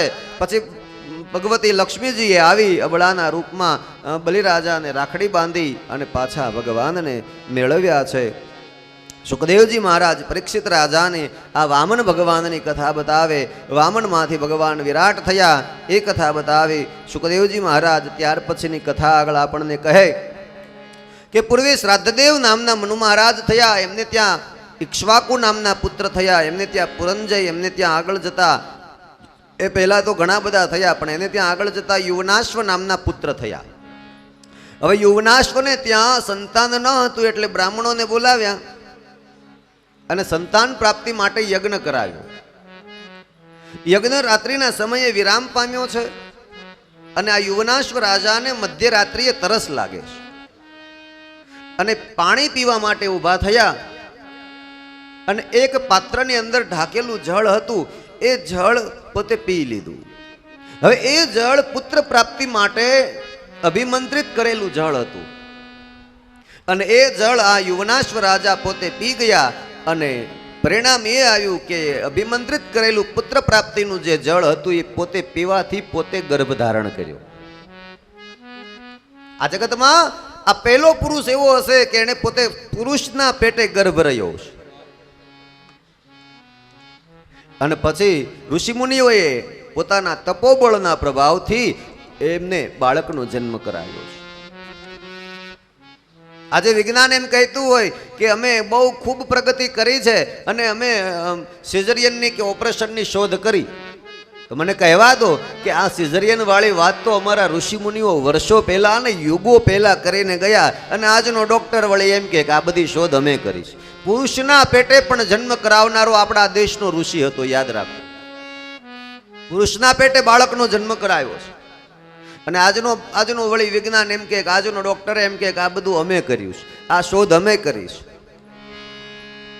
અને પછી બાળક માના પેટે જન્મ્યું હોય તો માના સ્તનમાં દૂધની ધારા વહે, પણ પુરુષના પેટે જન્મ્યું તો એ બાળક સ્તનપાન કોને કરે? એટલે તરત જ ઋષિમુનિઓએ કહ્યું કે આ બાળકને હવે સ્તનપાન કેવી રીતે કરાવશે? બોલે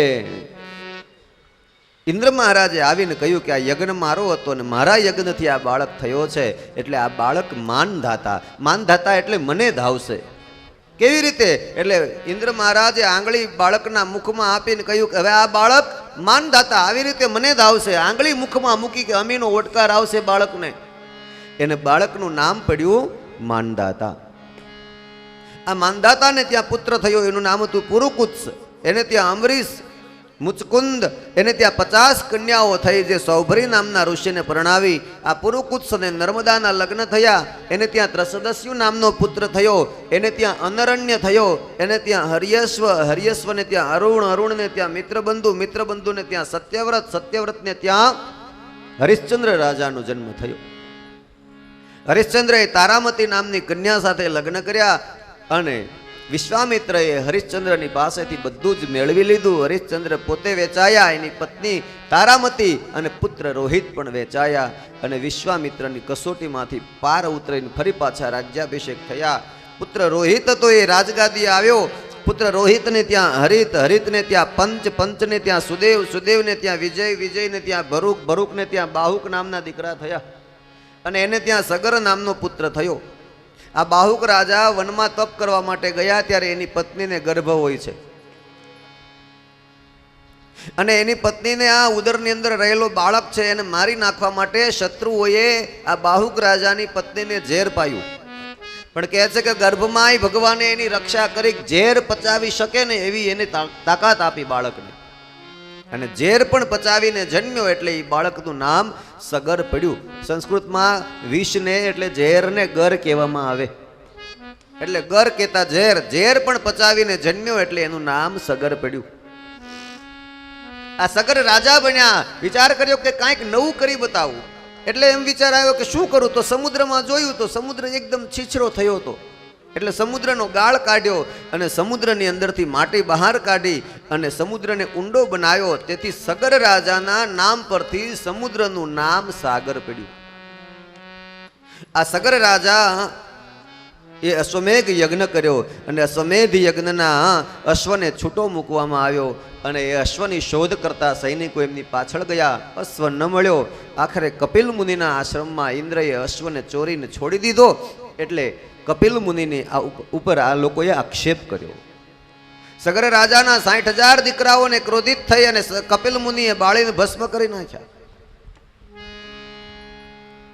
અને સગર રાજાના 60,000 પુત્રો કપિલ મુનિના ક્રોધાવેશમાં બળીને ભસ્મ થયા. એટલે વિશાળ પર્વત જેવડો મોટો હાડકાઓનો ઢગલો થયો. સમય જતા સગર રાજાનું મૃત્યુ થયું. એને ત્યાં પુત્ર થયો અસમંજસ, અસમંજસને ત્યાં અંશુમાન નામનો દીકરો થયો. જ્યારે વનમાં ફરવા માટે અંશુમાન નીકળ્યા ત્યારે મોટો હાડકાઓનો ઢગલો જોયો એટલે કપિલ મુનિને પૂછ્યું કે મહારાજ, આ હાડકાઓનો ઢગલો શાનો છે? બોલે, તમારા પિતૃઓ બધા મારા ક્રોધમાં બળીને ભસ્મ થઈ ગયા હતા. બોલે, તો હવે એનો ઉદ્ધાર કરવા માટે મારે શું કરવું જોઈએ? તો કે પૃથ્વી પર ગંગાને લાવવી પડે. તો પૃથ્વી પર ગંગા આવે અને એ જળનો આને જો સ્પર્શ થાય તો તેનો ઉદ્ધાર થાય. એટલે એના માટે અંશુમાને ગંગા મૈયાનું તપ કર્યું. સમય જતા ગંગાજી પ્રસન્ન ન થયા. પરિણામે એનો પુત્ર થયો દિલીપ. દિલીપ રાજાએ પણ ગંગાને પૃથ્વી પર લાવવા તપ કર્યું અને દિલીપનું પણ મૃત્યુ થયું. એનો પુત્ર થયો ભગીરથ. ભગીરથ રાજાએ ગંગાને પૃથ્વી પર લાવવા તપ કર્યું. ગંગાજી પ્રસન્ન થયા. ગંગાજીએ કહ્યું કે માગો શું જોઈએ? બોલે, આપ પૃથ્વી પર આવો, મારા પિતૃનો ઉદ્ધાર કરવો છે. એટલે ભગીરથ રાજાને ગંગાજીએ કીધું કે આવું તો ખરા, પણ કોઈ મને ઝીલનારો જોઈએ. એટલે ગંગા મૈયા કહે કે તો પછી એનાથી કોઈ તૈયાર થાય તો હું પૃથ્વી પર આવવા તૈયાર છું. ભગીરથ રાજાએ ફળી મહાદેવનું તપ કર્યું, મહાદેવને પ્રસન્ન કર્યા.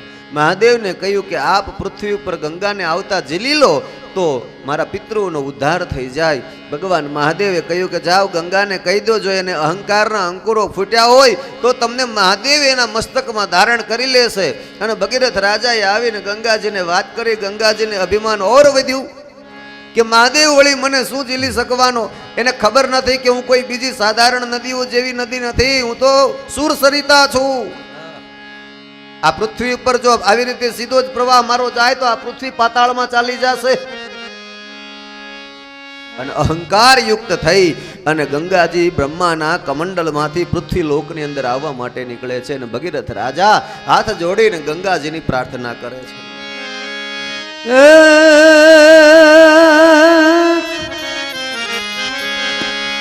અંગે અભિમાન ને આકાશથી ઉતરી એજ પડતા ધોધમાર પાણી જટામાં ગંગાજી અટવાણે, જટામાં ગંગાજી અટવાણે. અંગે અભિમાન ને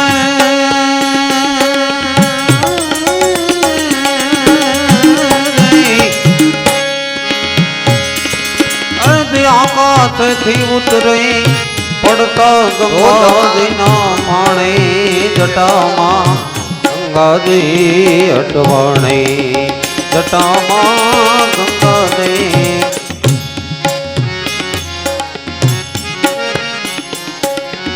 અવર નદી શું એના મનમાં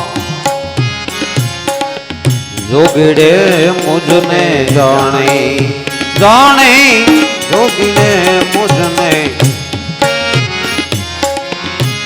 અવર નદી આયના દિલમાં જોગીડે મુજને જાણે જાણે જોગીડે મુજને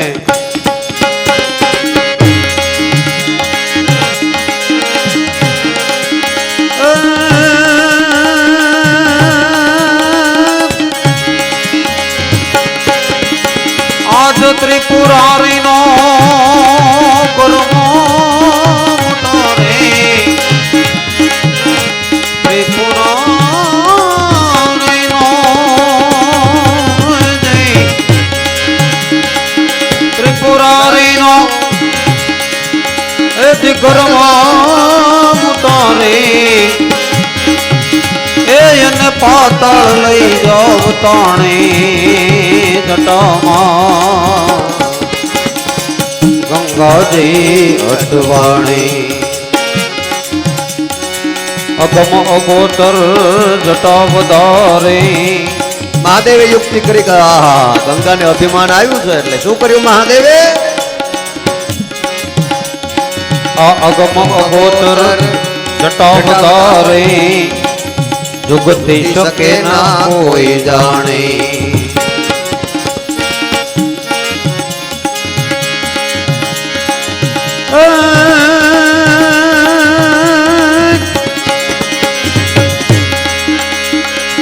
દરિયે જવાનો એને માર્ગ ચડ્યો નહીં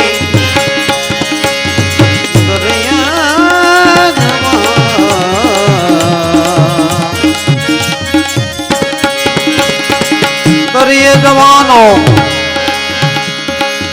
માર્ગ ચડ્યો નહીં હે પછી મનમાં ખૂબ મુજાણી જટામાં ગંગાજી અટવાણી હે જટામાં ગંગાજી અટવાણી એવી જટા બનાવી ભોળાનાથે કે આકાશમાંથી જેવો ગંગાનું નીર ધરતી ઉપર આવવા જાય પોતાના મસ્તક ઉપર ઝીલી લીધું અને જેવા જટાની અંદર ગંગાજી આવ્યા એટલે શિવજીએ જટા કરી બંધ અને અંદર ને અંદર એવા ફરવા લાગ્યા કે બહાર જવાનો માર્ગ મળે નહીં અને એવા મૂંઝાણા અભિમાન પીગળવા માંડ્યું કે મારે તો આ પૃથ્વીને પાતાળમાં ખેંચી જવાની ગણતરી હતી એના બદલે બહાર નીકળવાનો માર્ગ મળતો નથી હવે ક્યાં જાવ અને બહાર ઉભેલા ભગીરથ રાજા ગંગાને વિનંતી કરે મહાદેવની પ્રાર્થના કરે કે હે મહાદેવ એને આવવા દો ધરતી ઉપર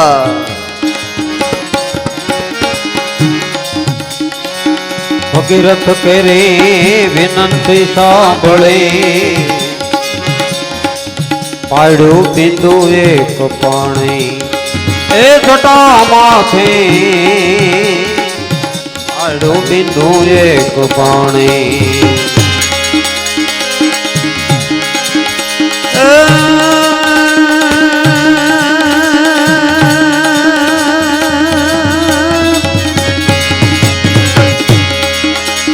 ઈ ધારા માથે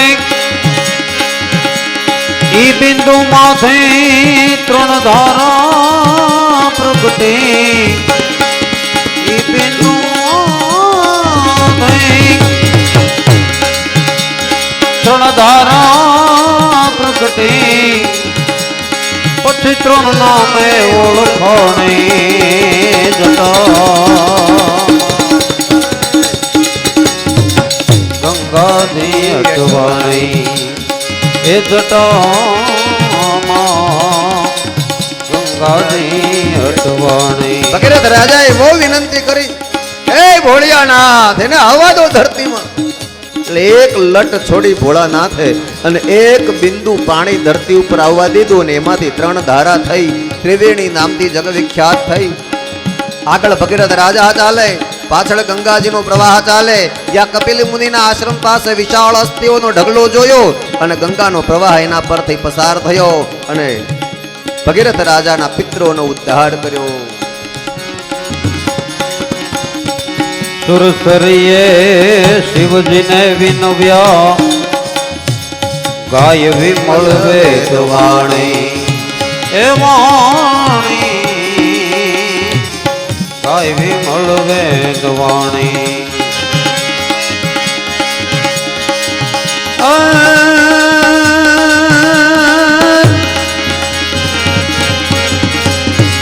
સામત શંકરે એ ગંગાને રાખ્યા સામત શંકર એ ગંગાને રાખ્યા કર્યા મુગટ ની રાણી જટામાં ગંગાની અટવાણી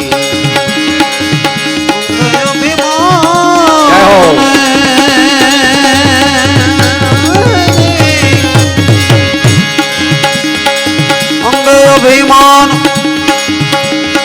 આકાશથી ઉતરી હજી પડતા ગંગાના પાણી જટામાં ગંગાજી અટવાણી જટામાં ગંગાજી અટવાણી એ જટામાં ભગીરથ રાજાએ ગંગાને ધરતી ઉપર લાવવા માટે તપ કર્યું. ભગીરથ રાજાના કારણે ગંગાજી આવ્યા, તેથી ગંગાનું નામ ભાગીરથી ગંગા પડ્યું છે. પિતૃનો ઉદ્ધાર કર્યો ભગીરથ રાજાએ, અને ભગીરથ રાજાને ત્યાં એક પુત્ર હતો, એનું નામ હતું શ્રુત. એને ત્યાં દીકરો થયો, એનું નામ એને ત્યાં સિંધુદ્વીપ, એને ત્યાં અયુતાયુ, આગળ જતા એને ત્યાં કટવાંગ નામનો પુત્ર થયો, એને ત્યાં દીર્ઘબાહુ, એને ત્યાં રઘુ, એને ત્યાં પૃથુશ્રવા, એને ત્યાં અજરાજ, એને ત્યાં દશરથ, અને દશરથને ત્યાં રામનો જન્મ થયો. હવે આપણને આ કથા લઈ જાય છે સીધી અયોધ્યાની અંદર, જે જગ્યાએ દશરથ રાજા રાજ્ય કરે. 3 રાણીઓ છે, કૈકેયી, કૌશલ્યા અને સુમિત્રા. દશરથ રાજાનો પરિચય આપ્યો છે.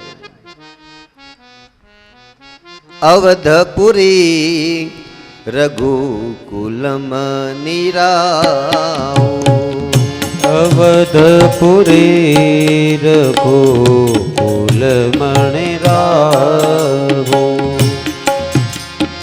અવધપુરી રઘુકુલમ નીરાઓ, અવધપુરી રઘુકુલમ નીરાઓ, વેદ વિદિત તે દશરથ નાઉ, આવેદ વિદિત તે દશરથ નાઉ, વેદ વિદિત તે દશરથ નાઉ, વેદ વિદિત તે દશરથ નાઉ, ધર્મ ધુરંધર ગુણનિધિ જ્ઞાની, ધર્મ ધુરંધર ગુણનિધિ જ્ઞાની, હૃદય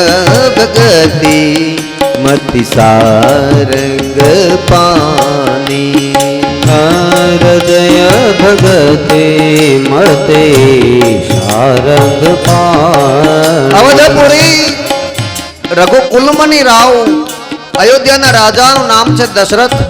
કેવા હતા? વેદ વિદિત, એટલે વેદોને જાણનારા હતા. સાથે સાથે ધર્મ ધુરંધર હતા, ગુણનિધિ હતા અને જ્ઞાની પણ હતા. એટલું જ નહીં, હૃદય ભક્તિમતી સારંગ પાને, એના હૃદયમાં પરમાત્માની ભક્તિ હતી. ભગવાન નારાયણના પરમ ભક્ત હતા. 3 રાણીઓ છે, કૈકેયી, કૌશલ્યા અને સુમિત્રા. 3 રાણીઓ હતી, છતાંય એક પણ સંતાન નથી. અને તેથી દશરથ મહારાજના મનની અંદર વારંવાર એ ચિંતા સતાવ્યા કરતી. અને દશરથ મહારાજ પોતાના કુલગુરુ વશિષ્ઠ બાપજીની પાસે પોતાની ચિંતા વ્યક્ત કરવા જાય છે. દશરથ મહારાજે વશિષ્ઠ બાપજીને આવીને વાત કરી કે બાપજી, 3 રાણીઓ છે, અયોધ્યાનું સુખ પણ એવું છે, અયોધ્યાનો વૈભવ પણ એવો છે કે ઇન્દ્રની અમરાવતી નગરી પણ મારા દરબાર પાસે ઝાંખી લાગે. અને મારે ત્યાં સંતાન નથી. એટલે વશિષ્ઠ બાપજીએ કહ્યું કે રાજન, તમારે ત્યાં એક નહીં 4 દીકરાઓ થાય, પરંતુ એના માટે તમારે પુત્ર કામેષ્ટી યજ્ઞ કરવો પડે. બોલે બાપજી, તો પછી આપ મને યજ્ઞ કરાવો ને. બોલે એ યજ્ઞ હું ન કરાવી શકું, એ યજ્ઞ શૃંગી ઋષિ કરાવી શકે. શૃંગી ઋષિના આચાર્ય પદ નીચે યજ્ઞનો પ્રારંભ થયો છે. એક પછી એક આહુતિઓ યજ્ઞ કુંડમાં પડવા લાગે અને અંતિમ આહુતિ પડતા જ યજ્ઞ કુંડમાંથી ભગવાન અગ્નિ નારાયણ પ્રગટ થયા અને પ્રસાદનો ચરુકુંભ લઈ દશરથ મહારાજને આપ્યો કે તમારી 3 રાણીઓને યોગ્યતા પ્રમાણે પ્રસાદની વહેંચણી કરો, તમારે ત્યાં 4 પુત્ર થશે. વરદાન પ્રાપ્ત થયું. દશરથ મહારાજ પ્રસાદનો ચરુકુંભ લઈ 3 માતાઓની પાસે પધાર્યા છે. કૈકેયી, કૌશલ્યા અને સુમિત્રાને યોગ્યતા મુજબ પ્રસાદની વહેંચણી કરી છે. જ્યારથી ભગવાનનો પ્રસાદ ગ્રહણ કર્યો ત્યારથી માતાએ ગર્ભ ધારણ કર્યો. કૈકેયી, કૌશલ્યા અને સુમિત્રા 3 માતાઓ તેજસ્વી બનવા લાગ્યા. અને બીજી બાજુ ભગવાનના 2 દ્વારપાલો જય અને વિજય, જે બીજા અવતારની અંદર રાવણ અને કુંભકર્ણ થયા હતા, એ રાવણ ત્રાસ ગુજારવા લાગ્યો છે. ધરતી ઉપર પાપ વધવા લાગ્યું છે અને ધરતી ભગવાનની સ્તુતિ કરતા કહે છે કે પ્રભુ જલ્દી પધારો ને હવે શા માટે વિલંબ, આ ધરતી ઉપર ભાર વધે છે. અને તેથી ભગવાને પૃથ્વીને સાંત્વના આપી અને વિદાય કરી. અને આ બાજુ ભગવાન ચતુર્ભુજ રૂપ લઈ અયોધ્યાની અંદર પુત્ર બની પ્રગટ થઈ અને દિવ્ય લીલાઓ કરવા માટે જવાની તૈયારી કરે છે. બીજી બાજુ રાવણની આજ્ઞાથી બ્રાહ્મણોને રંજાડવામાં આવ્યા. બ્રાહ્મણોનું લોહી ઘડાની અંદર ભરીને જનકપુરીમાં જઈને ઘડો જમીનમાં મૂકી દીધો.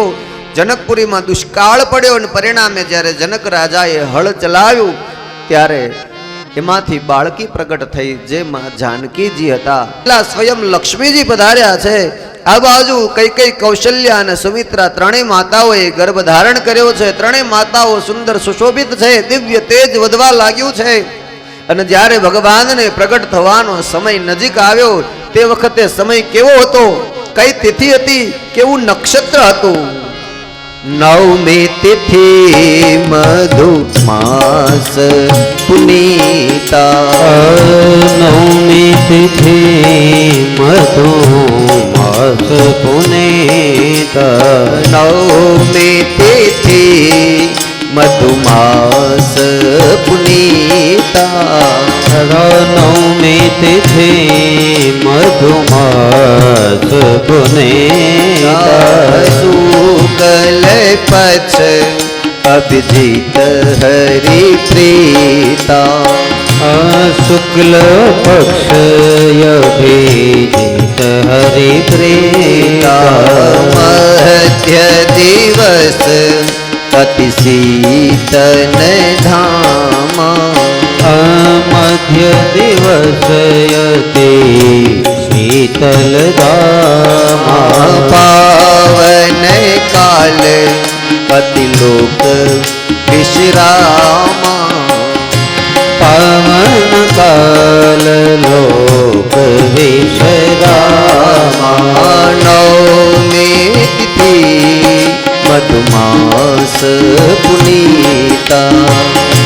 9મી તિથિ મધુમાસ પુનીતા. 9મી તિથિ શુક્લ પક્ષ અભિજીત નક્ષત્ર. મધ્ય દિવસ છે. બહુ તડકો પણ નહીં, બહુ છાંયો પણ નહીં, લોકોને વિશ્રામ કરવાનો સમય. અને એવા બરાબર મધ્યના સમયે ભગવાન કૌશલ્યા માતાના ખંડની અંદર ચતુર્ભુજ રૂપ લઈને પ્રગટ થયા. માં કૌશલ્યા અને ભગવાને કહ્યું કે માં, હું તમારે ત્યાં બાળક બનીને લીલા કરવા માટે આવ્યો છું.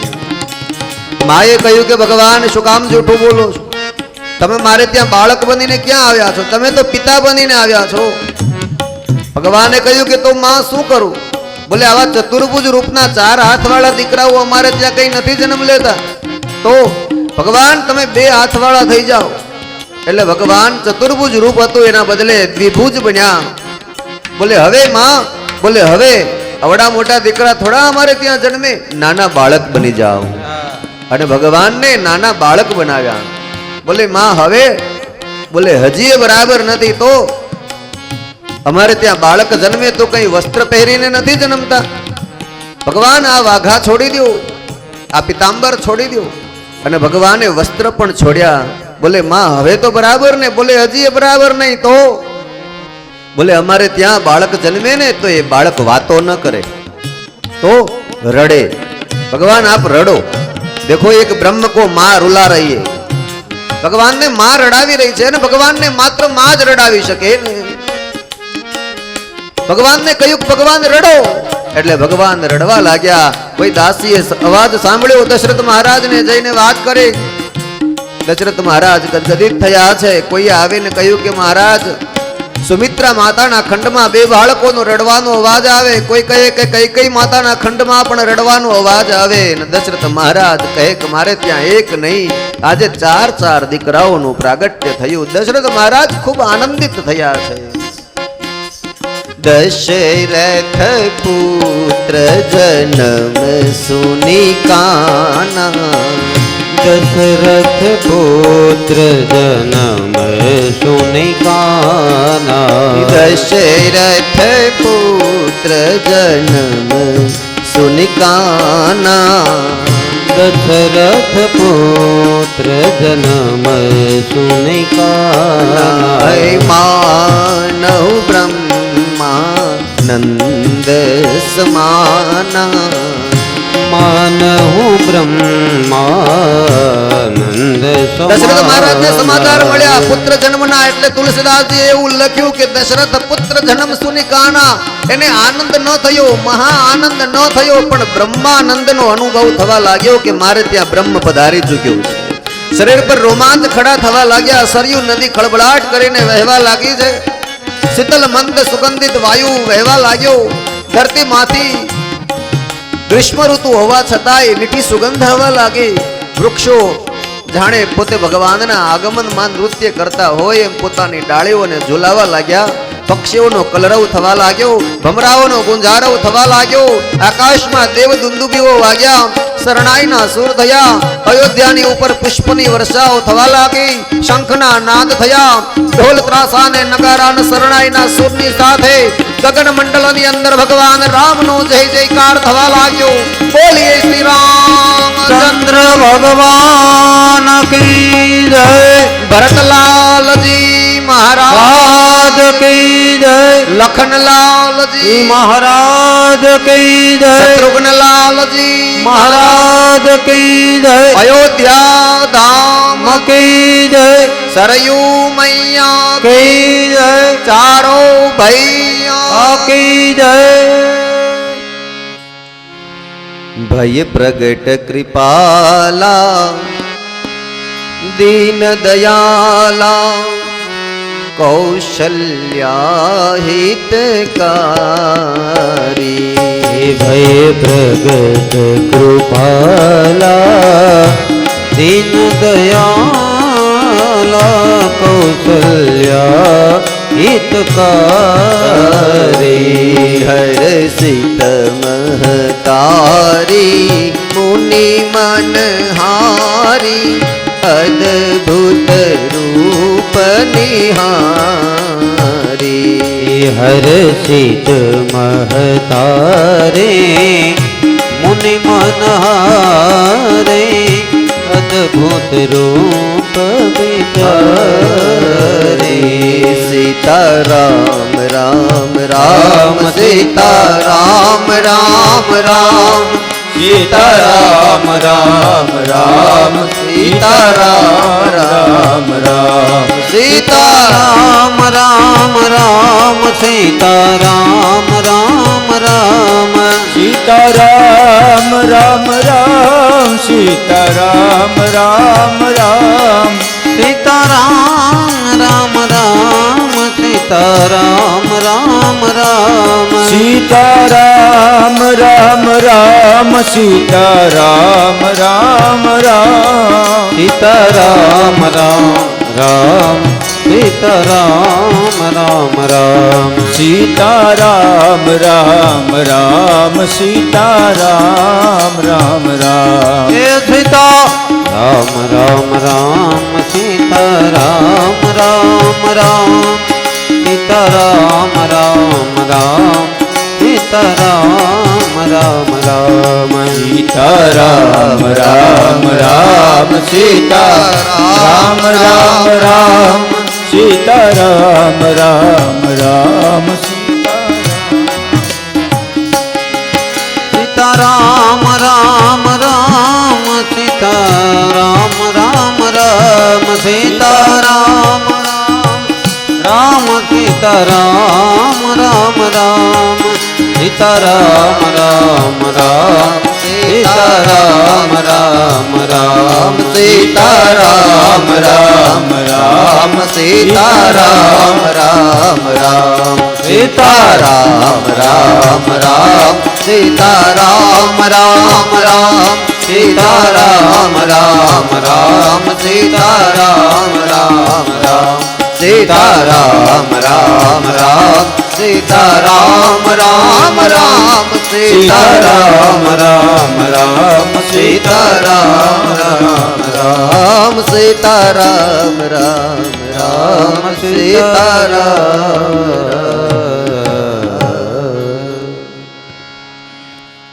હા તો આપી દો વાંધો નહીં. લો વખત વીતી જાય છે રાધે શ્યામ બોલો વખત વીતી જાય છે રાધે શ્યામ બોલો વખત વીતી જાય છે રાધે શ્યામ બોલો વખત વીતી જાય છે આજ બોલું કાલ કેવી થાય છે આજ બોલો કાલ કેવી થાય છે આજ બોલો કાલ કેવી થાય છે આજ બોલો કાલ કેવી થાય છે કૃષ્ણ નામ લેતા આળસ કેમ થાય છે કૃષ્ણ નામ લેતા આળસ કેમ થાય છે રાધે શ્યામ બોલો વખત વીતી જાય છે રાધે શ્યામ બોલો વખત વીતી જાય છે કમળ ઉપર ભ્રમર બેસે ભ્રમર નો આધાર છે કમળ ઉપર ભમર દેખે ભમર નો આધાર છે કમળ ઉપર ભ્રમર બેસે કમળ નો આધાર છે કમળ ઉપર ભ્રમર દેખે કમળ નો આધાર છે કમળ બીડાઈ જાતા ભ્રમર નો નાશ થાય છે કમળ બીડાઈ જાતા ભ્રમર નો નાશ થાય છે કમળ બીડાઈ જાતા ભ્રમર નો નાશ થાય છે કમળ બીડાઈ જાતા ભ્રમર નો નાશ થાય છે સીતારામ બોલો આળસ કેમ થાય છે સીતારામ બોલો આળસ કેમ થાય છે રાધે શ્યામ બોલો વખત વીતી જાય છે રાધે શ્યામ બોલો વખત વીતી જાય છે મૂળ વિનાનું ઝાડ છે ને પવન નો આધાર છે વિનાનું ઝાડ છે ને પવન નો આધાર છે મૂળ વિનાનું ઝાડ છે ને પવન નો આધાર છે મૂળ વિનાનું ઝાડ છે ને પવન નો આધાર છે પવન થંભી જાતા આ દેહ નો નાશ થાય છે પવન થંભી જાતા આ દેહ નો નાશ થાય છે પવન થંભી જાતા આ દેહ નો નાશ થાય છે પવન થંભી જાતા આ દેહ નો નાશ થાય છે સીતારામ બોલો આળસ કેમ થાય છે સીતારામ બોલો આળસ કેમ થાય છે રાધે શ્યામ બોલો વખત વીતી જાય છે. રાધે શ્યામ બોલો વખત વીતી જાય છે. કૃષ્ણ બલરામ બેઉ મથુરામ જાય છે. કૃષ્ણ બલરામ બે મથુરામ જાય છે. કૃષ્ણ બલરામ બેઉ મથુરામ જાય છે.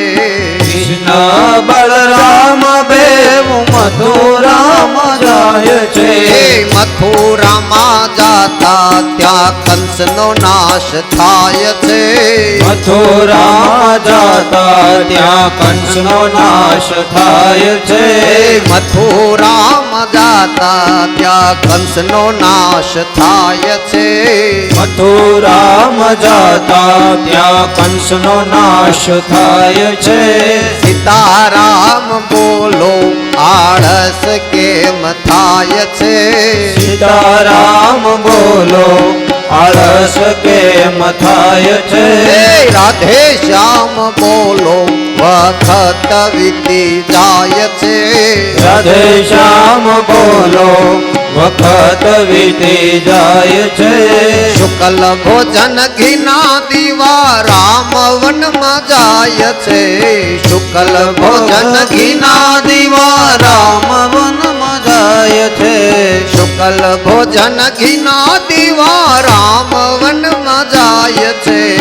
શુકલ ભોજન ઘીના દીવા રામ વનમાં જાય છે. રામ વનમાં જાતા રાવણનો નાશ થાય છે.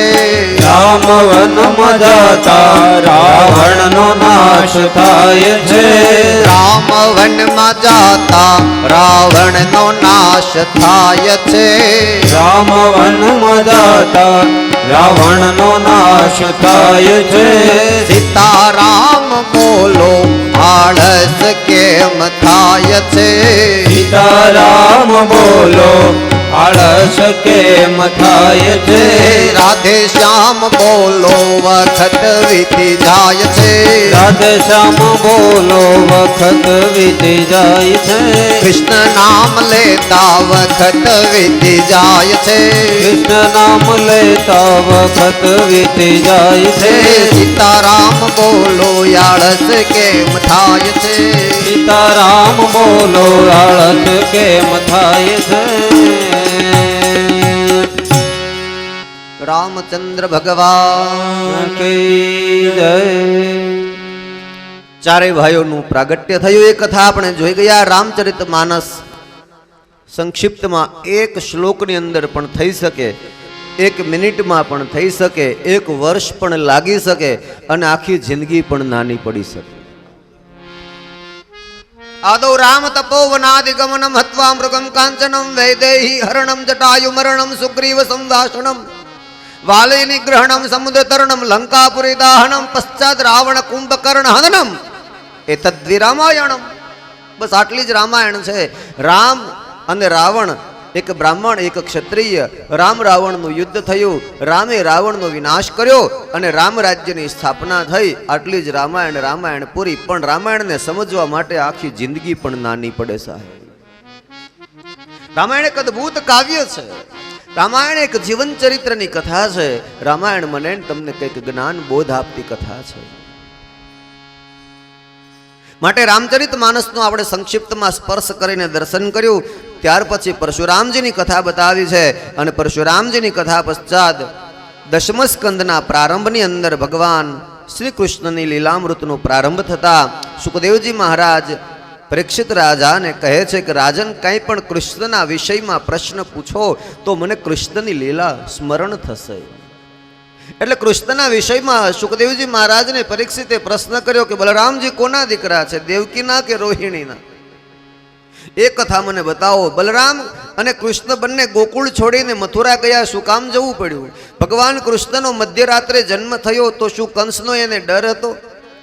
મધ્યરાત્રિએ ભગવાન કૃષ્ણ મથુરા છોડી અને ગોકુળ ચાલ્યા ગયા તો આવું બ્રહ્મને કરવાની જરૂર પડે? શું ભગવાન કૃષ્ણ કંસને મારવા માટે આવ્યા હતા? જો બ્રહ્મ હોય તો એને મારવા માટે પૃથ્વી ઉપર આવવું પડે? ભગવાન કૃષ્ણ કેટલો સમય આ ધરતી ઉપર રહ્યા એ કથા મને બતાવો. અને ભગવાન કૃષ્ણ આ ધરા છોડીને ગયા પછી ધર્મ કોના શરણે ગયો એ કથા બતાવો.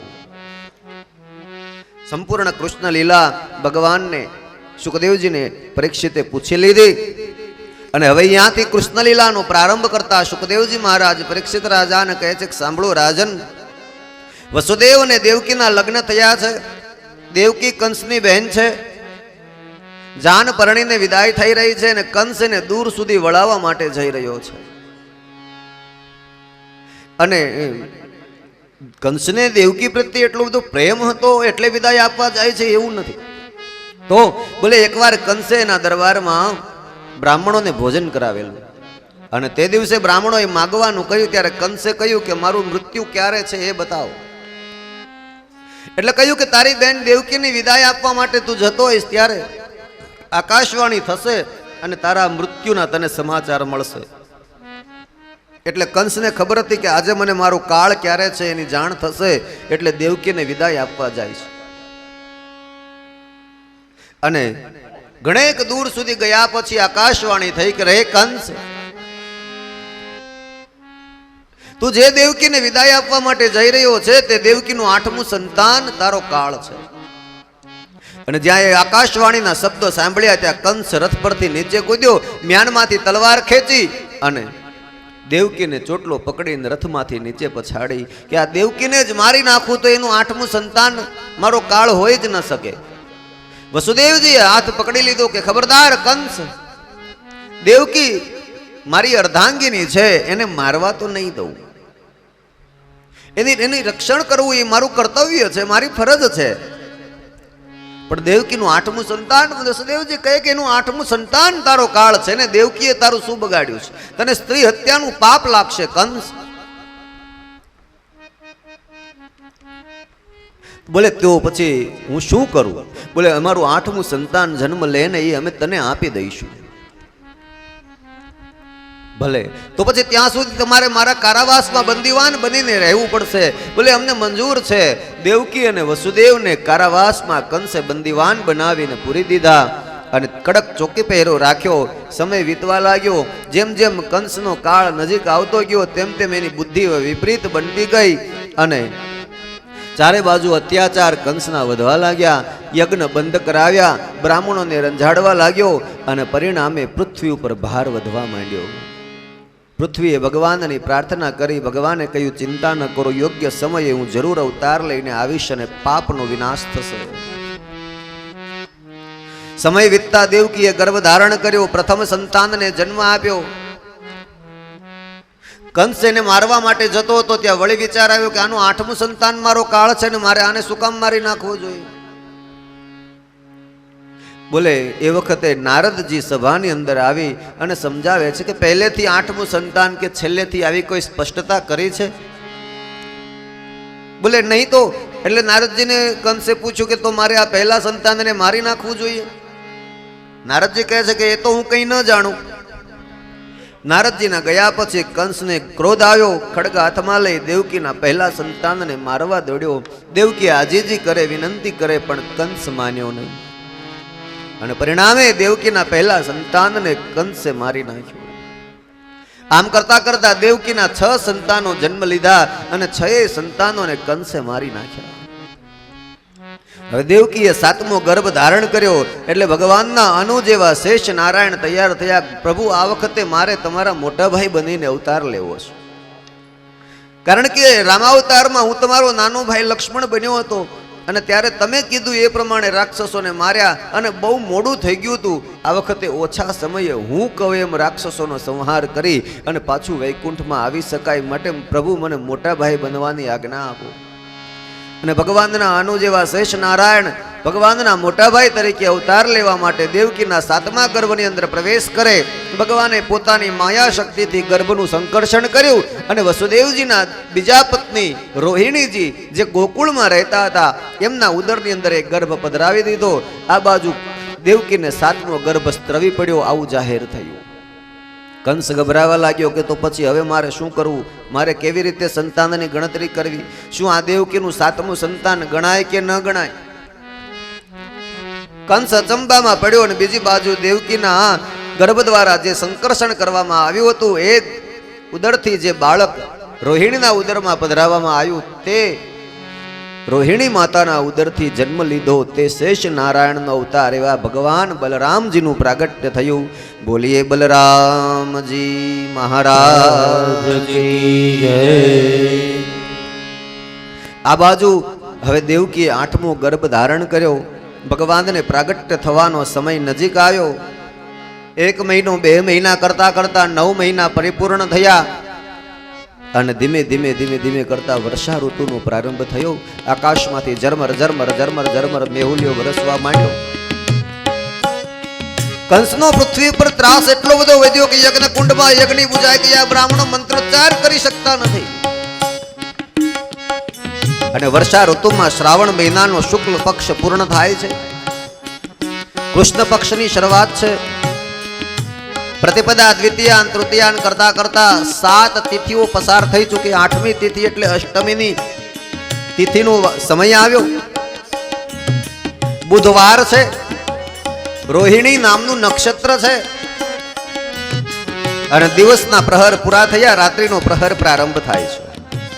અને ભગવાને પોતાની માયા શક્તિને આજ્ઞા કરી કે જ્યારે આ ધરતી ઉપર હું પ્રગટ થાવ ત્યારે આખું જગત નિંદરને આધીન થઈ જશે. ચોકીદારો નિંદર કરશે ને કારાવાસના દરવાજા ખુલી જશે અને વસુદેવજી મને ટોપલામાં લઈ અને ગોકુળ મૂકવા માટે આવે ત્યારે તમારે યશોદાને ત્યાં એક કન્યા રૂપે જન્મ લેવાનો છે. ભલે પ્રભુ. અને માયાને ભગવાને આજ્ઞા કરી કે જ્યારે પાછા તમને લઈ મને ત્યાં મૂકી દેશે અને તમને લઈને પાછા જ્યારે મથુરા આવે અને કંસ તમને મારવા આવે ત્યારે એના કાળની સૂચના આપી દેજો. પણ યાદ રાખજો, માત્ર કંસને એના કાળની સૂચના આપવાની છે, એને સ્થળ બતાવવાનું નથી. ભલે પ્રભુ. અને એ જ પ્રમાણે અષ્ટમીની રાત્રિની શરૂઆત થઈ. કાળા ડિબાંગ વાદળાઓ મેઘ ગર્જનાઓ થવા લાગી છે. વીજળીના ઝબકાર થવા લાગ્યા છે અને યમુના નદીનું જળ ખળભળાટ કરીને વહેવા લાગ્યું છે. અને બરાબર એ જ વખતે આખું એ જગત નિંદરને આધીન થયું. ભગવાન બરાબર મધ્યરાત્રિના સમયે દેવકી અને વસુદેવના કારાવાસની અંદર એક પ્રકાશ પુંજની સાથે ચતુર્ભુજ નારાયણનું રૂપ લઈને ભગવાન પ્રગટ્યા છે. દેવકી અને વસુદેવજી ભગવાનના ચતુર્ભુજ રૂપને જોઈને ગદગદિત સ્વરે સ્તુતિ કરવા લાગ્યા. ભગવાન સ્વયં બ્રહ્મા આવ્યા, દેવકીની ગર્ભસ્થ સ્તુતિ કરી છે. ભગવાનની ગર્ભસ્થ સ્તુતિ કરી બ્રહ્મા બ્રહ્મલોકમાં ગયા. દેવતાઓ બધા ગોવાળિયાઓના રૂપમાં અવતાર લેવા લાગ્યા. અને આ બાજુ ભગવાન ચતુર્ભુજ નારાયણે આજ્ઞા કરી કે હમણાં જોત જોતામાં નાનકડું બાળકનું રૂપ ધારણ કરીશ. આપ મને સુપડામાં સુવડાવી અને મથુરાથી ગોકુળ લઈ જાઓ. બોલે પ્રભુ કેવી રીતે જઈ શકશું, અમે તો કારાવાસમાં બંધ છીએ. બોલે ચિંતા ન કરો, હમણાં જ દરવાજાઓ ખુલી જશે. અને જોત જોતામાં ભગવાને બાળકનું રૂપ ધારણ કર્યું. કારાવાસના દરવાજા ખુલી ગયા. ચોકીદારો નિંદર કરે છે. સુપડાની અંદર ભગવાનને સુવડાવીને વસુદેવજી મસ્તક ઉપર ટોપલો લઈ અને યમુનાને કિનારે પહોંચ્યા. ત્યાં તો કાળા ડિબાંગ વાદળાઓમાં ગર્જનાઓ થવા લાગી છે. મેઘ ગર્જનાની સાથે ઝરમર ઝરમર ઝરમર ઝરમર મેહુલિયો મંડ્યો વરસવા. યમુના નદી બે કાંઠે ઉભરાણી કે જાણે પરમાત્માના આગમનના પ્રતીક્ષા કરતા કરતા નૃત્ય કરતી ઉછળતી ના હોય, ભગવાનના પગને ચૂમવા ચાહતી હોય એવું એને લાગવા માંડ્યું. ભગવાને પોતાનો ચરણ સ્પર્શ બહાર કાઢ્યો. ત્યાં તો યમુનામાં માર્ગ પડ્યો અને વસુદેવજી એને ટોપલામાં લઈને સામે કિનારે ગયા. ગોકુળની અંદર જે જગ્યાએ યશોદાને ત્યાં ભગવાનની માયાએ કન્યા રૂપે જન્મ લીધેલો તેને લઈ ભગવાનને ત્યાં સુવડાવ્યા. અને પાછા જ્યારે ગોકુળથી મથુરા પધાર્યા ત્યાં તો કારાવાસના દરવાજા પાછા બંધ થઈ ગયા. બાળકીનો રડવાનો અવાજ સાંભળ્યો અને કંસને સમાચાર મળ્યા કે દેવકીનું 8મું સંતાન જન્મ લઈ ચૂક્યું છે. ત્યાં તો કંસ પડતો આખડતો રડતો કહેવા લાગ્યો કે મારો કાળ જન્મ્યો, મારો કાળ જન્મ્યો. અને પેલી કન્યાને પગ પકડીને ઉછાળીને મારવા જાય ત્યાં દેવકી પગ પકડીને કંસને વિનંતી કરવા લાગી કે હે કંસ, શું કામ આને મારે છો? આ તો દીકરી છે. પણ કંસ કંઈ સાંભળે નહીં અને પગ પકડીને ઉછાળવા જાય ત્યાં તો આકાશ માર્ગમાં તે કન્યા ઉડી ગઈ. અને કંસને સૂચના આપી કે હે મૂર્ખ, તું શું મને મારવાનો? તારો કાળ ક્યારનો જન્મી ચૂક્યો છે. અને એની સલામત જગ્યાએ પહોંચી ગયો. જા મૂર્ખ, તારા કાળની પ્રતીક્ષા કર. કંસ ગભરાતો મહેલમાં ચાલ્યો ગયો. બીજી બાજુ વહેલી પરોઢ થઈ. નંદ બાબા જ્યારે ગૌશાળાની અંદર ગાયોની સેવા કરી રહ્યા છે, ત્યાં કોઈ ગોપીઓ વાસીદું કરવા માટે નંદ બાબાના આંગણામાં દોડતી હતી અને અચાનક બાળકના રડવાનો અવાજ સાંભળ્યો અને માં યશોદાના ઓરડામાં ડોકિયું કરીને ગોપીઓએ જોયું અને જલ્દી જઈને નંદ બાબાને સમાચાર આપ્યા. બાબા, હા લાલો ગયો. જોત જોતામાં સમાચાર ગોકુળમાં ફેલાઈ ગયા અને તમામ ગોપીઓ ગોવાળિયાઓ શુભ શુકનો લઈ મંગલ ગીતો ગાવા લાગ્યા. કોઈ હાથમાં પુષ્પના થાળ લીધા, કોઈ મોતીઓના થાળ લીધા, કોઈ શુકનમાં શ્રીફળ લીધા, કોઈ સાકર કંકુના પડા લીધા, કોઈ રંગ લીધા. અબીલ ગુલાલની છોડા ઉડવા માંડવી. આકાશમાં દેવદૂત વાગવા લાગ્યા. શરણાઈના સુર થવા લાગ્યા. અપ્સરાઓ નૃત્ય ગાન કરવા લાગી. યજ્ઞ કુંડમાં બુજાઈ ગયેલા અગ્નિની મેળાએ પ્રજ્વલિત થવા લાગ્યા. બ્રાહ્મણો વેદ મંત્રોના ઉચ્ચારણ કરવા લાગ્યા.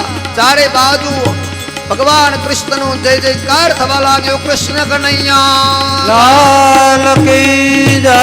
સૌ શુભ શુકનો કરતા નંદ બાબાના આંગણાની અંદર ગીતો ગાવા લાગ્યા છે.